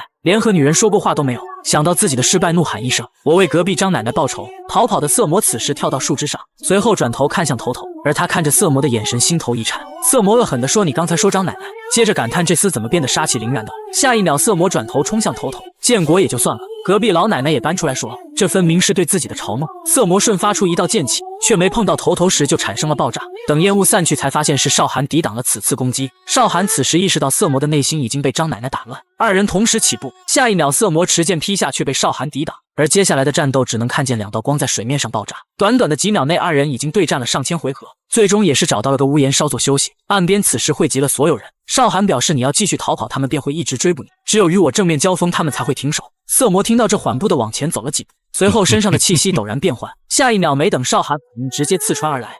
完了完了！少寒被色魔一剑刺伤，找准时机的色魔使出不死斩劈下，少寒凝聚真气才勉强抵住，但剑柱却被巨大力道的震烂。二人随后也是越打越快，肾上腺素直逼着双方的大脑。下一秒，建筑的屋顶轰然倒塌，巨大的烟雾直接划分了战场。少寒朝着色魔走去，嘴里说到4大恶人之一的妖魔就是死在这里。色魔却没把这话放到心上，还笑着说：“这又如何？”少寒径直地走到色魔对面，色魔此时带有淫笑地看向少寒最脆弱的地方。少寒掏出师傅送的双月弯刀，色魔知道少寒是毒魔的弟子，下一秒倒飞出去保持安全距离。现在他已经怀疑少寒要开始用毒了，亦或者自己已经中毒。少寒将武器刀柄对齐，随着双手逆方向拧动，只听咔嚓一声，下一秒2把武器严丝合缝地合在一起，好似这把武器就应该是这样。随后武器周围凝聚出阵阵的毒烟，色魔意识到不妙。上一次见到满月的时候，还是他们4大恶人争排行的时候，可如今他培养出来的怪物居然也能将武器合二为一。少寒下一秒消失在原地，色魔寻找半天，猛然听到头顶有动静，抬头望去才发现少寒他已在10米的半空。少寒利用下降的冲力，将手中武器陡然丢下。此时的满月在半空划出一道完美的弧线，感受到死亡的色魔也不惜损耗寿元，使用禁术，无数的剑气凝聚成一条火龙直冲天际。但刚接触满月时，火龙瞬间消散，而满月的速度丝毫未减，直冲而下。下一秒，只听一声惨叫，彻天响地，最终引起巨大爆炸。远处的几人被余波弄得勉强站稳，等烟雾散去，只见满月稳稳地直插地面。这时少寒才落地，弯腰捡起这一宝刀。一旁的二师妹感叹少寒实力居然这等恐怖，手下们也是对少寒抱起了敬畏之心。少寒拧动武器，发出咔嗒一声，随后一分为二，而被砍断手臂的色魔俨然倒地，失去战斗力。在这一战中，少寒也是总结出不少的经验，在战斗中心理战尤为重要，而心理战的基本法则就是让对方产生恐惧，对任何人都要隐藏实力，最后的底牌只有自己知道才算是退路，如此以来才能走得更远，变得更强。随后少寒问道色魔，你们恶人中的老大狂魔在哪？但色魔此时已经身体发硬，少寒感叹这死的也太快了，下一秒朝着色魔释放内力，顿时产生了剧烈的爆炸。这一战暴露的太多，只有毁尸灭迹才好收手。少寒猛然回头看向岸边的众人，众人都下意识地咽了一下口水，这群人也看到了我的绝技，也只好这么办了。但最后还是理智战胜了，毕竟这些人都是自己的挚爱亲朋。众人看少寒微微一笑，才敢喘了一口大气。隔天，少寒带着三女回到了老家西黑路，二师妹感叹这里发生了好大的变化。少寒也符合到我刚回来时也觉得十分陌生，随后问向师妹是否记得道坤。二师妹笑道：难道她也在这里吗？少寒领着三女来到了弦乐楼，二师妹回忆到以前剑舞班就是在这，随后思绪万千的喃喃道：以前剑舞班的姐姐都去哪了？下一秒大门打开，7、8个人一窝蜂的涌了出来。少寒顿时瞪大了双眼，怎么会这么多人？护法此时开心的向少寒打招呼。少寒看到护法，一股亲切感由心而发，但是一旁的那些人全都是生面孔，而且哪来的这么多孩子？随后护法让少寒赶紧进屋，说是有惊喜给他。但没等少寒进屋，一个身着红衣的女人从屋内出来。这时一旁的男人开口让老婆赶紧去，女人随后快步的跑向少寒，下一秒整个人直接扑到少寒的怀里。今宵胜把银刚照，有恐相逢是梦中。少寒看着眼前的女子，忽然万种思绪涌入脑海，回忆起儿时的自己。那时的少寒身为孤儿，非但没有饿死，还被红极一时的剑舞班收留，并让少寒感受到了家庭的温暖。还记得第一次被姐姐背起，作为小男子汉的少寒表面纵是万般不愿，但被背起来时心里的暖意却是抑制不住的疯狂生长。还有第一次握剑时生怕弄伤别人的小心翼翼，甚至他会故意弄伤自己，只为了想看姐姐们替自己着急的样子。可世事难料，灰血门得知剑舞班女人的美貌是天下第一，为了得到女人们不惜抹杀所有剑舞班成员，而少寒却因和姐姐吵架外出才躲过一劫。等回去才发现遍地横尸和一碗已经冰冷的面叉粥。至此少寒仍有故乡，但再次没有家了。种种的回忆化作一声梦儿，将少寒拉回现实。看着眼前欲语泪先流的女子，少寒小心翼翼地喊道：恩惠。姐字还没喊出来，只见恩惠瞬间抱住少寒，上万种重逢的话语，却只说出了梦儿你还活着。而少寒眼神第一次是如此的柔情似水，这一刻像一个孩童一般抱住恩惠姐。闯荡江湖已久的几人，此时眼泪也是止不住的流。韩月浑身颤抖的小声问道：是姐姐吗？而这细如蚊声的一句姐姐，却吸引了恩惠的所有注意力。随后声泪俱下的试探问道：你是谭月？这一刻谭月的眼泪怦然涌出，好似在诉说10几年内自己受到的所有委屈。下一秒恩惠紧紧一把抱住谭月，并亲昵地喊着以前的名字。恩惠越抱越紧，生怕松开眼前的人就会再次离去。这一幕让同为孤女的二人也抱有幻想自己还有在世的亲人。恩惠的夫君看着这温馨的一幕，也是触动了心底最柔弱的地方。少寒主动向大汉行礼，在下陈少寒。大汉也回礼道：陈班主，我听说了很多关于您的事情。憨笑着介绍道：自己是冷面鬼大山，您说话不必拘束。少寒听这名号甚是耳熟，片刻间少寒想起了此人，是唯一出手帮助剑舞班对抗灰血们的人。这时男童问道：父亲这人是谁？少寒一笑：我是你们的舅舅。一旁的护法见天气变凉，便招呼众人到屋里再叙。屋内突然传出一声男人的尖叫：您说您杀了色魔和妖魔，4大恶人被您灭了2个。随后少寒不以为然地说：以后长安黑道也是我们的。护法不可置信地看着少寒，这几条信息单拎出一条都是响彻天地的。这时一道温婉的女声问道：在忙吗梦儿？少寒应答道：不忙。护法很有眼力劲地说：锅里还有个鸵鸟，自己去看看。二人在门口互相行礼后，恩惠走到少寒对面，随后打趣道：准备好听姐姐唠叨了吗？少寒微微一笑回道：是。恩惠坐下的第一句话就是：梦儿，我很担心你，你这条路有多么危险你也知道，你从小就善良，我感觉这条路并不适合你。而恩惠却不知少寒早已不似年少时，在恩惠的记忆里，少寒永远是那个拿不稳剑的小孩，即使多次教他都学不会的笨小孩，就算自己骂他都以为是开玩笑。恩惠见少寒没有反应，问怒道：你有在听吗？随后少寒的嘴角忽然向上，好似在享受有人关心自己，可却把恩惠气得够呛。难道姐姐的话这么好笑？随后少寒缓缓的一句话震惊到了恩惠：恩惠姐，我现在已经是恶人了，甚至很早以前就算是了。4大恶人的毒魔大公是我师父，而且我杀了灰血门和五毒门门主，为了带谭月回来去来了一趟长安，在那里我杀了妖魔和色魔。恩惠知道这些人都是该死的恶人，但一心怕少寒被人报复。少寒继续说道：4大恶人被我杀了2个，狂魔必定会疯狂地追杀我。听到狂魔，恩惠也是意识到事情并没有这么简单。少寒则是郑重道：如果我不变成恶人，怎么会有办法对付他们？又或者说怎么保护你们呢？听到这女人开始颤抖起来，下一秒一滴眼泪不自觉地滴落，随后像一个做错天大的事的孩子一般哭了起来。自己明明是怕你受到伤害，只是希望你能幸福，但如今自己却像多余了一般。少寒随后向着恩惠伸手，随后握住手安慰一会。少寒也知道恩惠姐这是为他好，恩惠此时心情好多了。随后少寒说起了拜师的故事。毒魔师傅还有一个同父异母的双胞胎的一仙哥哥，如果我中了毒魔师傅的毒，一仙师傅就会帮我解毒，但只有我快死的时候才会被救活，往返数百次才会停下。为了竞争，两位师傅拿我的身体来证明彼此的能力，因此我下定决心要活下去，并和他们培养感情，让他们没办法杀我。我疯狂的努力讨好他们，什么事都依着他们，为了逗他们开心，还编了很多故事。许久之后的某一天，毒魔师傅好像在决定什么天大事，我便主动询问什么事情让您老这么愁。我炼制出一个气毒，你可能承受不住会死，而我却说没你我早已经死了，尽管来就好。随后师傅牙一咬，怒骂自己太过分，最终便离开了。等师傅离开后，我才敢笑了起来了，这证明他们已经不想杀我了。在那之后，他们二人开始教我武功和用毒。恩惠听完也感叹他这个弟弟果然不简单。白了！少寒名声大噪后，引来杜撰英雄榜的诸葛世家，还说只要付出3000万两白银，就可以将少寒写成是杀了4大恶人英雄。少寒反问道：“不给你们能怎么样？”诸葛文眼色一冷：“那我们只好把您写成是为了争抢地盘、肆虐屠杀的恶人，还会写出您是毒魔大公的弟子。”少寒冷言：“我付钱就是大侠，不付钱就会变成恶人，届时就会成为所有白道的敌人，是吗？”诸葛文并未回答，只是冷笑了一声。少寒则是掏出白玉扇，并说道：“你要的数额太大，得等几天。”语毕，阵阵毒雾从扇骨中散出。诸葛世家的代表并未察觉到变化，还一直夸赞少寒做了正确的决定。片刻之后，诸葛文感觉一股燥热席卷全身，瞳孔逐渐缩小，浑身也冒出片片冷汗。只听砰的一声，二人纷纷倒下。一直过了2天半后，诸葛文才逐渐有意识，随后快速查看周围的情况。这时少寒身着一袭黑色长袍走了进来，掀开小桌台上的白布，里面罗列了各种瘆人的拷问工具。少寒精心挑选出一把牛子刀，还没谈过对象的诸葛文此时彻底慌了。我的诸葛军师，你有什么想说的吗？诸葛文是个聪明人，知道自己处境，瞬间懂了陈少寒的意思是要和自己合作，随后问道：“班主，你有什么想知道，我都会配合。”少寒让其写出白道联盟所有高手的名单和武功境界。诸葛文刚有所迟疑，就被少寒打飞出去，径直的撞在墙上。少寒怒道：“再浪费时间，你就可以永远闭嘴了。”诸葛文含糊不清地说：“懂了。”见少寒欲要离去，诸葛文大喊：“陈班主，我弟弟是否活着？”少寒则是回头一笑，并未做停留。而诸葛武这边早已满脸通红，只见他在一个小广场上被众人围了起来，心里怒骂：这该死的陈少寒竟然把我当成陪练了。刀台上的少寒让最勇猛的出来，人群中走出一名青壮男子，只见脚底猛然发力，整个人急速冲出，本是木剑却被男子用成了刀法横斩。诸葛武以一种诡异的身法旋转躲开，随后猛然踹出一脚，在男子倒地后，诸葛武立马跟上，想补上最后一击。这几日当陪练的他已经忍够了。少寒见势头不对，不知从哪捡了颗小石子，小石子刚逃离少寒的手指，就犹如一把利剑一般直冲。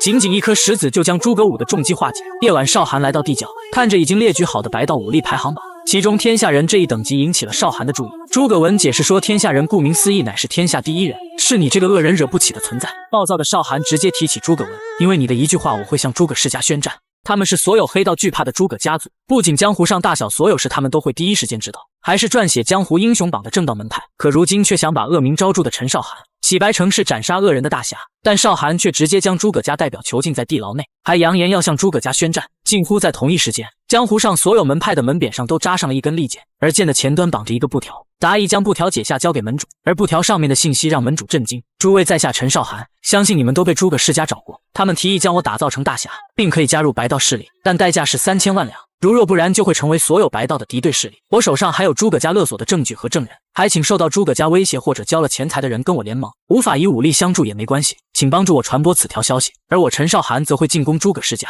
隔天夜里，少寒一袭黑衣的站在悬崖边上，而下面灯火通明的就是诸葛世家。此次和少寒前来的还有一众的能人异士。少寒嘱咐道：你们只需解决杂兵就好，切记勿受伤，诸葛家门主我亲自对付。众人听到后，战意瞬间充斥着全身。少寒一声令下，众人猛然一踏，快速接近诸葛世家的大门。抵达合适位置后，少寒示意停止，众人心领神会的全部戴上面罩，防止泄露身份。此时看守侧门的杂兵还在聊一些不可描述的事情，殊不知一道黑色身影已然出现在头顶，连续的咻咻声最终还是引起了他们注意，可刚反应过来就被斩杀，根本来不及报信。随后众人身形如电的来到正门，但这次却被发现随机大喊有刺客。少寒不想引来更多的敌人，随后一轮刀气直冲而去，但没想到引起了爆炸。高处的号角手也是发现了异常，随即猛吸一口气朝着号角吐出，下一秒无数的杂兵蜂拥而至。少寒感叹这一帮喽啰反应倒是挺快，但你们面对的则是恐怖。紧接带领众人直冲大门，左右两翼的手下负责清理杂兵，少寒则是中路直冲。只见借力一蹬，少寒整个人直接跳到高处，在月光的照耀下，杀意好似浮现出来一般，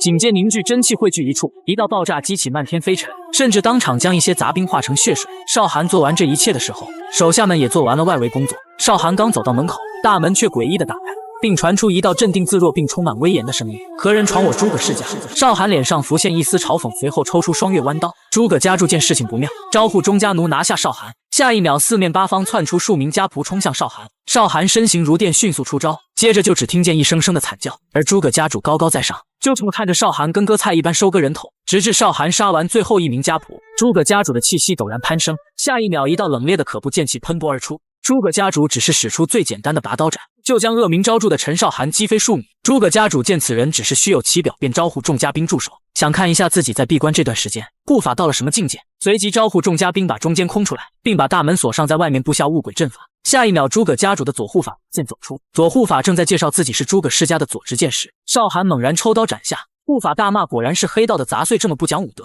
少寒招式变幻莫测，根本不给护法继续说话的机会。下一秒，护法察觉脖后有股凉意，转头望去，却只见少寒的武器横斩而来。护法竭尽全力才勉强躲过这鬼魅一般的攻击。急了的护法直接放弃剑法，改用体术。只见护法右腿猛然发力，直踹少寒面门。但少寒在躲避的同时，迅速挥砍数刀。只听肉体破裂的声音，护法的脚筋被尽数斩断。而少寒在刚才的对战中，仅需一眼便领悟了体术的奥妙，随即抬腿横扫过去，这一脚刚好命中护法的天灵盖，直接将左护法踹回他应该在的位置。诸葛家主此时发现少寒的武器有些眼熟，陈少寒，你手中的双刀老夫甚是眼熟，不知家师是何方神圣？少寒邪魅一笑，你无需知道。这等回答引起了家主的嘲笑，老夫一剑就把你小子震飞出去，居然还敢在这湖州！下一秒，少寒的眼神忽然一变，一旁的家兵身上浮现出一道紫光，下一秒被紫光照到的家兵全系被狐妖斩断。仅仅一个照面，少寒就已经斩杀中间的家兵。少寒手腕一翻，将弯刀拔出的同时，阵阵煞气从体内逐渐冲出。家兵们瞬间意识到少寒肯定是万人屠的级别。少寒手起刀落，就轻易的摘下一颗，随后步伐轻轻的舞动长剑，所过之处刀光剑影。家兵们的阵阵惨叫声，但在少寒听起来确实叫好声。此时的少寒在家兵眼里如同瘟神一般，家兵们纷纷投向家主祈求的眼神。诸葛家主知道现在再不出手将会失去威信，家主手中长剑不断颤抖，滋滋的剑意从剑内迸发而出。下一秒，家主被长剑带出，短暂的瞬间，剑气犹如星光般炸开，激起的烟雾将众人逼退几米之外。二人纷纷怒吼着劈向对方，紧接几道武器的破空声接连响起。短兵相接数十回合后，二人均未受到伤害。诸葛家主见状，撤一步，猛吸一口，惊人的力量喷涌而出，连无形的空气都被那股力量震爆而去。少寒第一次感觉到危险，瞬身后撤一步，随后双足一顿，瞅准机会使出一仙师傅教的化龙手，将冲来力量尽数消散。但这时诸葛家主已然来到面前，下一秒一记重拳直直地砸向少寒的面门。巨大的冲力直接将大门撞碎，并且少寒身形被打得扭曲，直接重重地砸在院外地上。诸葛家主打手一挥，体内龙吟之力逐渐消散，随后看向少寒的手下，一群没用的家伙。下一秒，充满杀意的剑气冲向诸葛家主。完了，原来诸葛家族是人皇的嫡系，而少寒第一次被打得吐血，甚至一度昏厥不醒。而诸葛家主想直接斩杀少寒这个隐患，诸葛家主面对袭来的剑气丝毫不惧，只见顺身后撤，将真气凝聚在长剑之中，随后轻易地挡住将剑气，之后便淡定地走到庭院之中。下一秒却露出惊恐之色，只见所有家兵无一生还，而中间伫立两道人影，一个是从未展露实力的妖魔大弟子，另一个确实没有受伤的少寒。女子随后嘲讽到诸葛家主，非得等所有仆从死完你才出来，真是个男子汉呐。诸葛家主看着遍地横尸，体内竟散发出丝丝的人皇之力。下一秒，诸葛家主将剑举过头顶，散出的人皇之力全被剑刃吸尽。等待吸完，诸葛家主猛然斩下，只见一头发怒的黄金巨龙张着大口直接咬向少寒。少寒瞅准时机，直从龙嘴部横斩过去，但本应该消散的巨龙，下一秒却幻化成两条巨龙冲向少寒。没反应过来的少寒双臂被左右两条巨龙死死咬住，下一秒以极致的速度直冲后面的石墙。再看少寒已然是满身疮痍，并无法再动一下。诸葛家主再次袭来，只不过这次是带着奸笑。等烟雾散去，才发现少寒已然顺身到后方，此次的顺身已完全用了全部力气，接着一口鲜血喷涌而出。诸葛家主大笑一声，一个孤儿果然成不了什么大事，去找你那已经死了的老爸老妈吧。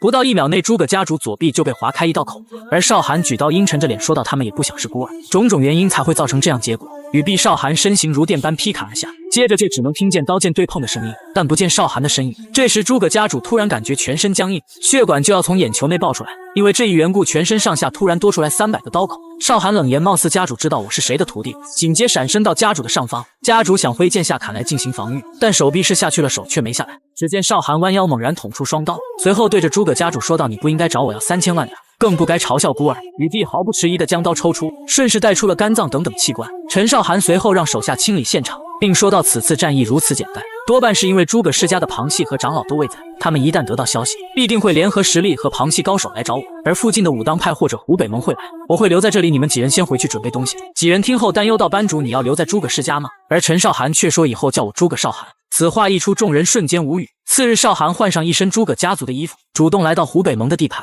可刚他进分界线时，少涵就感觉到阵阵杀气，随后冷声道：既然来了就现身吧。下一秒，从背后的树上蹦出5道身影，来了来了！少涵出入他人地盘就遭到暗杀，看着这5个忍者神龟一样的忍者，觉得有些好笑。忍者们猛然消失在原地，下一秒从5个方向同时出现，便对这等攻击少涵轻易的全部挡住。经验老道的杀手们迅速后撤，有人已经发现少涵用的并不是诸葛家族的剑法，但为首的老大怒道无所谓，杀了就行。此刻少涵好像听到了天大的笑话，随手挥出一道剑气，下一秒一个忍者就已经身首分离。正当老大迟疑的时候，少涵已提剑冲来，先是斩杀2名喽啰，后又一剑劈下另一名。看着手下一个个如同韭菜一般，老大终于忍不住了，一个闪身来到少涵后方，直接将真气凝聚在长剑当中，猛然劈下，巨大的血雾直接喷洒战场。但这血却是自己手下的，而少涵却如鬼魅一般出现在老大的身后，之后毫无犹豫的直接劈下，但却留了一口气，想要盘问点什么。傍晚，老大在一旁突然的抽搐，猛然瞪大了双眼，发现自己还活着，而且那个如同恶魔般的男人在点火，随即走过去问道：怎么样才会放了我？少涵看着老大思虑片刻之后，让他说点有趣的事情，如果感兴趣，会考虑放了你。老大咽了一大口唾沫，虽然不知道这个男人是谁，但他好像不太正常，看他不苟言笑的样子，难不成我还要逗他笑才可以？随后说自己是教徒，有宗教信仰，追随的人物本来是白道重要人物，而且我作为杀手，但我的宗教不是做坏事的。少涵问道：你们追随的是谁？老大接着说道：我们教主是谁我不能说，我只能说他是我的神。老大随后虔诚说：请饶了我。少涵温怒：你们白天魔教这种垃圾，我为什么要饶了？他们的白天神教世人知道的人不多。此时老大再次询问少涵的身份，少涵道：你瞎呀，看不出来我是诸葛世家的武人吗？老大随后砸向桌子：你放屁，你拿的剑却用的是刀法。这时老大突然想到什么，紧接虔诚地向少涵行礼：非常抱歉对狂魔弟子失礼，请您直接杀了我吧。少涵非常烦躁地让其去拿柴火回来，就杀了你。老大转身感叹：果然是狂魔的弟子，年纪轻轻而如此疯癫，只有这一种可能了。捡柴火的时候突然想到一个有趣的事情，紧接屁颠屁颠地跑向少涵，接着摘下自己的面罩。少涵看着他这迷惑行为，不知道做什么。我叫李下流，死去的哥哥叫李上流。之后空气突然变得安静，下流见这好像并不好笑，随后介绍起自己的宗教，他们白天神教有上百年历史，如今在第8代教主的带领下一统本地黑道。少涵怒道：闭嘴，早晚一天我们会以敌人的方式见面。下流突然下跪大喊：请您饶了我。但剑光却扫到了下流的眼睛，死亡的恐惧突然包裹全身。以前的自己明明不畏惧死亡，甚至刚刚还一心求死，这到底是为什么？下流抬头看向缓步走来的少涵，这一刻他忽然懂了，自己不是畏惧死亡，而是畏惧这个男人。下流颤抖着说：还有最后一件有趣的事情，我想当您的奴才，无论什么事我都会冲在最前面，您可以不把我当人对待，只求您可以让奴才一条贱命。此时的李下流七巧已经被血液弄得模糊不堪，生的希望达到了顶点。少涵一笑，这才是有趣的事情。活下来的李下流疯狂的磕头，甚至从可以透过皮肤看见头骨了还不停的磕头。次日，少涵换上一袭白色长袍，来到了南尊武当的地盘。这里的人看见生面孔异常的热情，纷纷都和少涵主动打招呼。如此的民风让孤僻的少涵觉得很难受，直接跑到了一个人烟稀少的地方。但此次武当之旅让少涵的心境直接提升了一个大境界。战斗狂少涵闯进武当派地盘，想要称霸这里，却在初入武当时获得天大机缘。少涵在踏入当地时，周围的居民就开始议论起来，都纷纷主动找到少涵说话，问题却都是一些家长里短的闲言，就算是故意向他人发火，别人也是哈哈一笑了之。因为本地居民过于热情，民风也过于淳朴，让身为社恐的少涵极其不舒服。看着热闹的大街，分明没有一丝黑道统治的样子，感叹道：果然是世人尊称的南尊武当，保重吧，这一次是我心胸狭隘了。少涵在离开的时候，忽然2道兵机袭来，再看一只螳螂在面前摇摇晃摇的，看着充满战斗意志的螳螂，少涵刚想一脚踩碎，但随后一想，杀了这小东西也没用，之后也和螳螂来了个势均力敌的战斗。看着螳螂的战意，少涵一笑：以后我叫你卡兹克可好？但此时少涵后面却凭空出现了一老者，老者出声问道：少涵在看何物？这句话让战斗经验的少涵顿时一惊，能悄无声息地出现在背后，此人定不是寻常老者。少涵收起锋芒回道：这只螳螂看起来格外勇猛，我给它取了个名字语必，引得老者大笑起来。在这打打杀杀的江湖之中还能碰见你这等有趣的后辈，真是有趣啊。老者询问少涵愿不愿和老夫走走，而这些日打杀拼搏的少涵也正想散散心。老者将少涵带到武当的后花园当中，但见少涵好像对这地方并不感兴趣，随后又是爽朗的笑声。少涵见老者屡次大笑，最终也是耐不住性子问了起来。老者回道：很少有人像你一样，可武当山格格不入，习惯了打拼厮杀的少寒，面对这等悠然自在的地方时，肯定是不舒服的。老者思虑片刻后，决定带少寒去个合适的地方。片刻之后，二人来到了武当境地，看着四处飞溅的水珠和源源不断的水，还有这被水柱冲击石头形成的水坑。老者问道：你是否觉得这里与你很像？没等少寒回答，老者再次问道：今日你为何没杀那只螳螂？少寒说自己没有杀他的理由，看来这小小的螳螂比诸葛家主更有活下去的价值。诸葛家主曾经也是一代枭雄，但表面是仁义道德，实际上确实伪君子。老夫要不是身份特殊，早就宰了他了。如今你这小辈倒是完成老夫一桩心愿。随即跟少寒讲起了太极的意思，好比那只螳螂为了生存而杀生是黑，等他吃饱停手那便是白。你杀了诸葛家主是黑，但却赦免了诸葛世家的其他人，那也便是白。可以将这种均衡暂且理解为太极，但如果你的选择只有杀戮，那整个太极都将是黑色，那便是我们所说的魔道。老者这时问道：少寒，你的两位师傅可还好？少寒顿时一惊，这是除了身边人知道，其他不可能再有别人知道了。内心已然波涛汹涌的少寒，表面却只能装得风轻云淡。老者哈哈一笑，因为你毒魔已经12年未曾杀生了，你也算作他的太极啊。所谓太极，不对自然中各种要素干预，他们自己便会顺理成章的循环，无数的常理最终会组成造化，最终太极、常理、造化是一体的。你接受了这一切，便是悟道成功。随后一老一少便在这汹涌的瀑布之下冥想，这20多年来的一点一滴都慢慢浮现，而少寒则感觉阵阵的暖意从丹田处散出，下一秒丹田处猛然出现一蓝色漩涡，阵阵真气尽数被吸入进去，最终化成太极的样子缓慢旋转。老者见少寒有如此的悟性，也是产生了爱才之心，随后说道：你见了老夫，就相当于见了武当，日后有难事可随时找老夫。而少寒第3次向他人行礼致谢，等在抬头时，只见片片的竹叶随风而落，而狂魔此时出关，正在寻找少寒。男人每天不吃不喝挥拳10万次，如此循环往复40余年，直至一拳拥有崩山震地之力，才去黑道当个杂役小兵。而少寒在离开武当后，就遇见一群当地黑道，不想一味杀生的少寒撤退到悬崖边缘，但那些杂兵并未想放过自己，一直紧追。少寒感叹，有时候太极也无法做到平衡，手臂随后一震，将包裹健身的绷带尽数褪去。杂兵们非但没害怕，反而拔剑迎了上前。面对想杀了自己的人，少寒从不留手，但这些杂兵多得根本杀不完。此时一道太极图猛然从少寒脚底升起，看着遍地尸体，少寒再次开始感悟太极的平衡究竟是什么？我如果放了这群亡命之徒，他们肯定死性不改，甚至残杀平民为乐。看着领头的刀疤脸，少寒突然想到了个完美的方法。面对众多的杂兵，少寒冷声不想死的让开，下一秒杂兵们全部左右平移，将中间的道路让给少寒，随后左脚轻踏地面，再次出现时已然是刀疤脸的面前。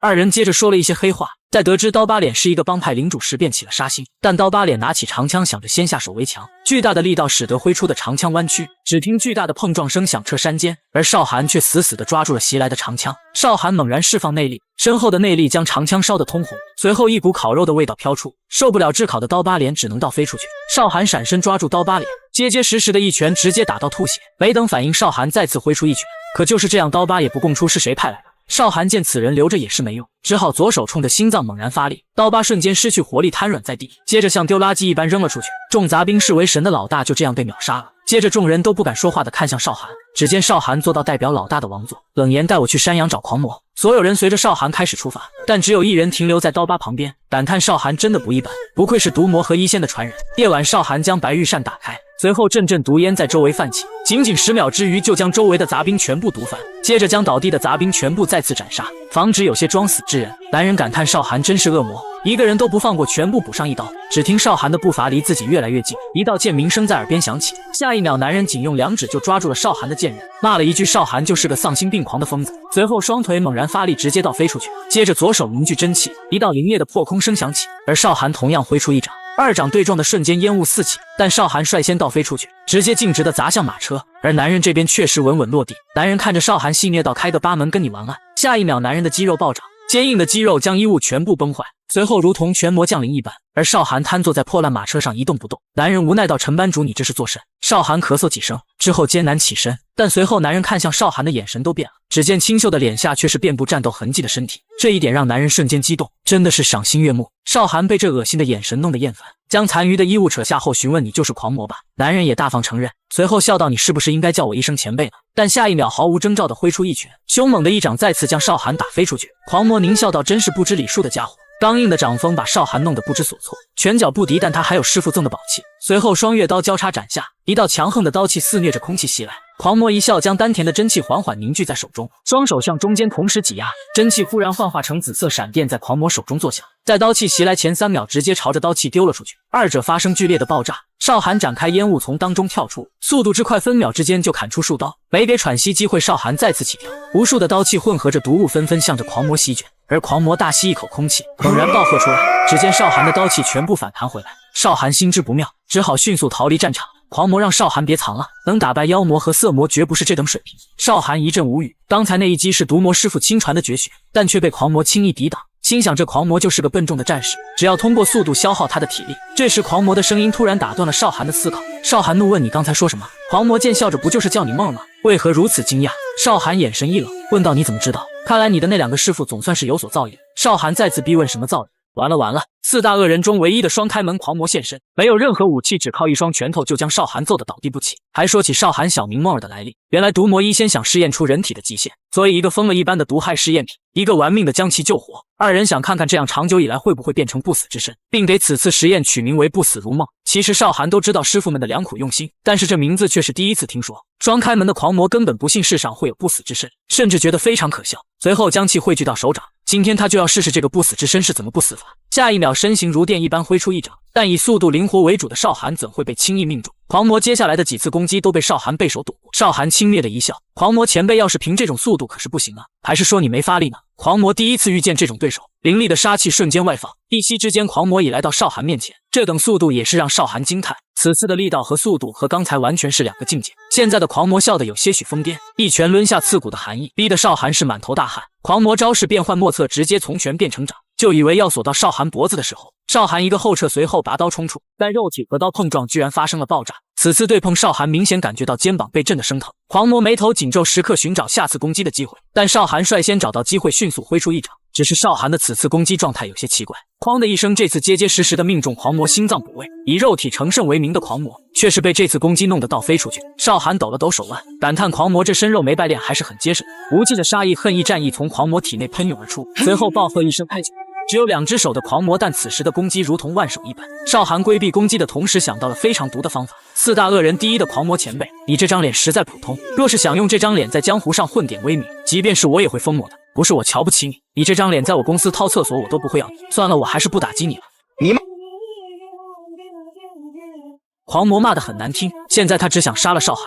少寒附身躲过拳风，就是现在。随后拔出背后的双月刀，下一秒刀气朝着狂魔直接斩去，但却被狂魔一招羚羊起跳躲过。可就在狂魔要落地的时候，少寒再次朝着落点挥出一刀，接着就只见狂魔以各种姿势来躲避。狂魔此时已经是满头大汗了，只因自己每次落点都能被少寒提前预知，而少寒又开始嘴炮了。狂魔呀狂魔，原来因为你叫这个是因为你的行为和姿态像个疯子。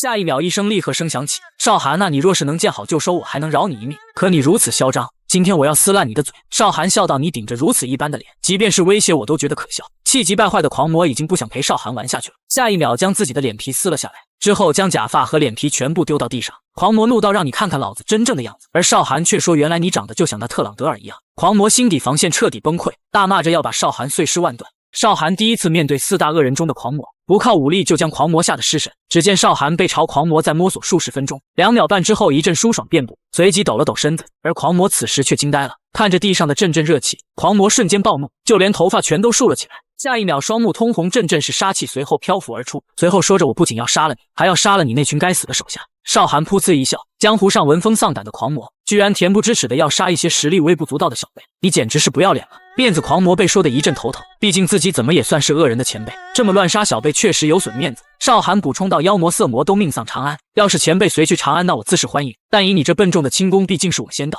届时我会布置好一切来招待前辈。狂魔知道以轻功闻名的色魔都是死在那陈少寒布置的天罗地网之中，随后心里咯噔一下的咯噔一下，见此情况只好让少寒先走吧，今日就算是放他一马。下一秒少寒转身就走，这反常的举动再次引起狂魔猜疑。本来脑子就不好使的狂魔，坐在石头上想了2个半小时都没想通，他不应该说点什么再走吗？比如前辈再见什么的，不对，自己为什么要放他走啊？而少寒却是将狂魔的马给骑走了。一直奔波2天半后，作为一个成熟的男人，当然是泡泡温泉来休养一下。次日，少寒想找些东西来充饥，却在一家面馆看到了熟悉的身影和发型，正是狂魔正在疯狂进食着大碗宽面。少寒顿时有了一些鬼点子，随后笑声如洪钟一般响亮。真巧啊，狂魔前辈！周围的食客顿时议论起来，那个就是一拳打死亲爹的狂魔吗？而少寒一屁股坐在了狂魔对面，贱兮兮地问道，前辈为何如此凄惨？竟一个人在这吃面。习惯低调的狂魔怒斥少寒倒地想干什么。少寒转头要了一碗大碗宽面和一壶宫廷玉液酒。狂魔笑道：“你小子是不是要下毒啊？”少寒突然拔高音量：“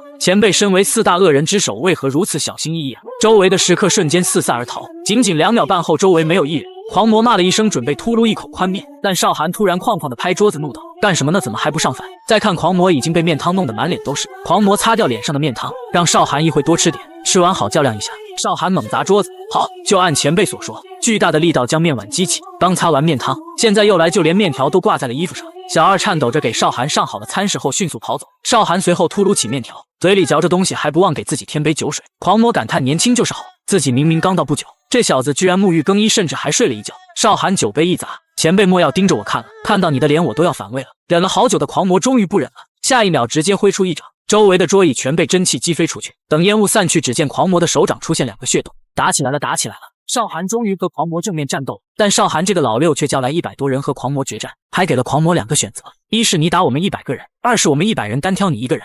不知道狂魔是不是没长小脑，只听见单挑2字就果断选择单挑了。少寒顿时一阵无语，他也知道这狂魔又没动脑子。少寒强调：“你可是要对战100个人。”狂魔秒回：“没问题。”但下一秒，周围的人全部外放杀气，狂魔的心瞬间咯噔一下的咯噔一下。毕竟双拳难敌4拳，何况这是300拳。狂魔大骂一声：“你的一大半手下都会命丧于此！”为了不打坏小餐馆，狂魔率先来到外面，但外面此时已经是聚集了无数的人。狂魔让小喽啰们都滚远点，一会别找不到自己的残肢断臂。这帮人没有一人后退，全部虎视眈眈地盯着狂魔。知道屋内少寒发言，让众人退下，这是首领们的战斗。众人瞬间行礼，纷纷退到一边。片刻之后，少寒带领众心腹抵达战场，秉承着先下手为强，2人同时出手，蛮横的力量相撞，瞬间一声音爆炸响开来，2人的拳头飞速相撞，猛烈的气流如同狂风骤雨一般涌出，将周围的一切全部吞噬在其中。狂魔以掌带拳，瞬间凝聚全身的力量，足足40余年功力的一拳，直接将少寒击飞出去。此时少寒的心腹们全部红了眼，想要直取狂魔的首级。紧接无数的剑气从少寒身后迸发而出，还在懵逼的狂魔感觉到了杀意，眼神猛然犀利，全身肌肉绷紧。狂魔暴喝一声，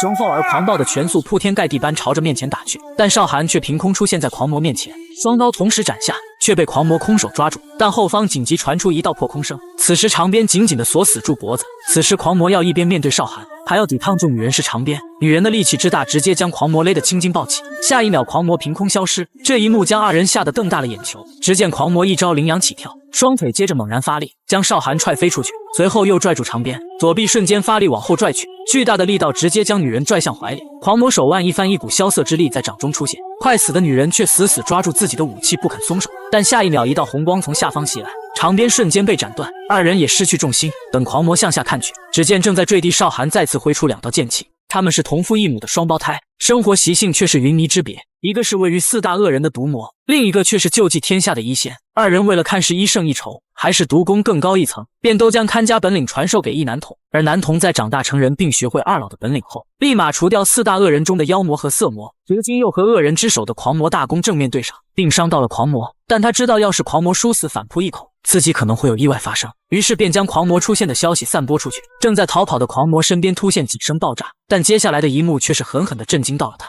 只见前方出现拿剑的几人，以极快的速度冲来，而在下方也是不知道在哪冲来一波势力。狂魔看此次出现的都是正道势力，后方是铁骑湖北盟，正前方是陕西的中南派，而且中南派此次出征的是3位实力不容小觑的大长老。老狂魔好久不见了！狂魔看向声源，原来是铁骑团主，确实许久未见了。狂魔看了看身后，确定少寒还未追上，手掌开始缓缓发出阵阵的萧瑟之气。狂魔随着逐渐解开脉门，周围的气息逐渐上升到一个恐怖的段位。钟南山的3人和铁骑团主也准备好殊死一搏。伴随一声鸟叫，狂魔率先发起进攻，3方人马的战斗发生惨烈的爆炸，而少寒带领手下在远处观看这一幕。一旁的下属惊到，这狂魔应该知道我们在呀，为何要消耗体力去和他们打呀？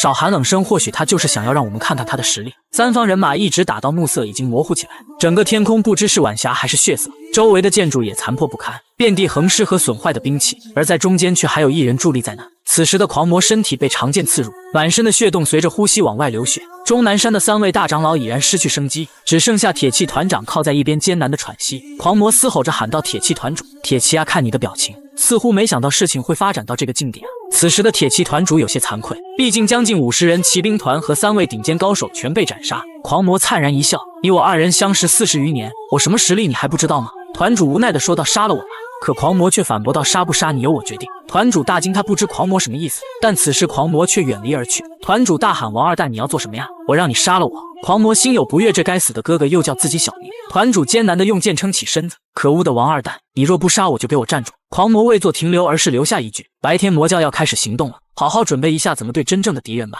夜晚，狂魔找到一处溪流，开始擦洗伤口，但正准备宽衣下河时，一阵毒雾悄然出现。狂魔暗骂一声：“真是个难缠的人！”还想说点什么的狂魔，此时觉得天旋地转，转眼间整个人径直砸下，咚的一声狠狠地砸在地上。此时少寒如同鬼魅一般出现在后方。2个半小时后，狂魔猛睁双眼，接着晃晃悠悠地起身，一阵噼里啪啦的篝火声吸引了狂魔的注意，而在篝火旁边的却是少寒。狂魔询问少寒为何没在自己昏迷时斩杀，少寒冷言：“杀不杀你由我决定。”狂魔一阵头疼，这少寒真是任性，绝佳的机会都不动手。狂魔怒问少寒为何要留自己一条命，而少寒却让狂魔闭嘴，好好认清一下现在的局势。狂魔没好气说：“现在断你一条手臂的能力还是有的。”少寒则是让狂魔运功试试。狂魔憋了一会，连个屁都没憋出来。这时他懂了，是少寒用毒将自己的经脉全部堵住，导致无法运功。少寒起身让狂魔看清现实吧，我要是想解决你，你早就这一块那一块了。少寒随后问道：“关于白天魔教你怎么看？”狂魔虽然愤恨少寒，但目前来看自己处于劣势。白天魔教的人全部是一群疯狂的信徒，他们追随的人被尊称为神主。白天魔教若是引发战争，前辈准备做什么？狂魔轻蔑的一笑：“我怎么会知道？前辈去打先锋吧。”此话一出，狂魔觉得少寒好像逗自己玩一般。少寒霸气色外露，温怒道：“你现在没有决定权。”狂魔紧紧地攥了一下拳头，像极了受欺负的小媳妇。少寒大手一挥：“我会让手下散布狂魔已死的消息，你今后就戴着人皮面具改头换姓的跟着我。”狂魔此时一阵头疼，想他身为4大恶人之首，如今却要俯首称臣，但这小子的势力在黑道已经是位列前茅的。于是狂魔装作特别难受的样子答应了少寒。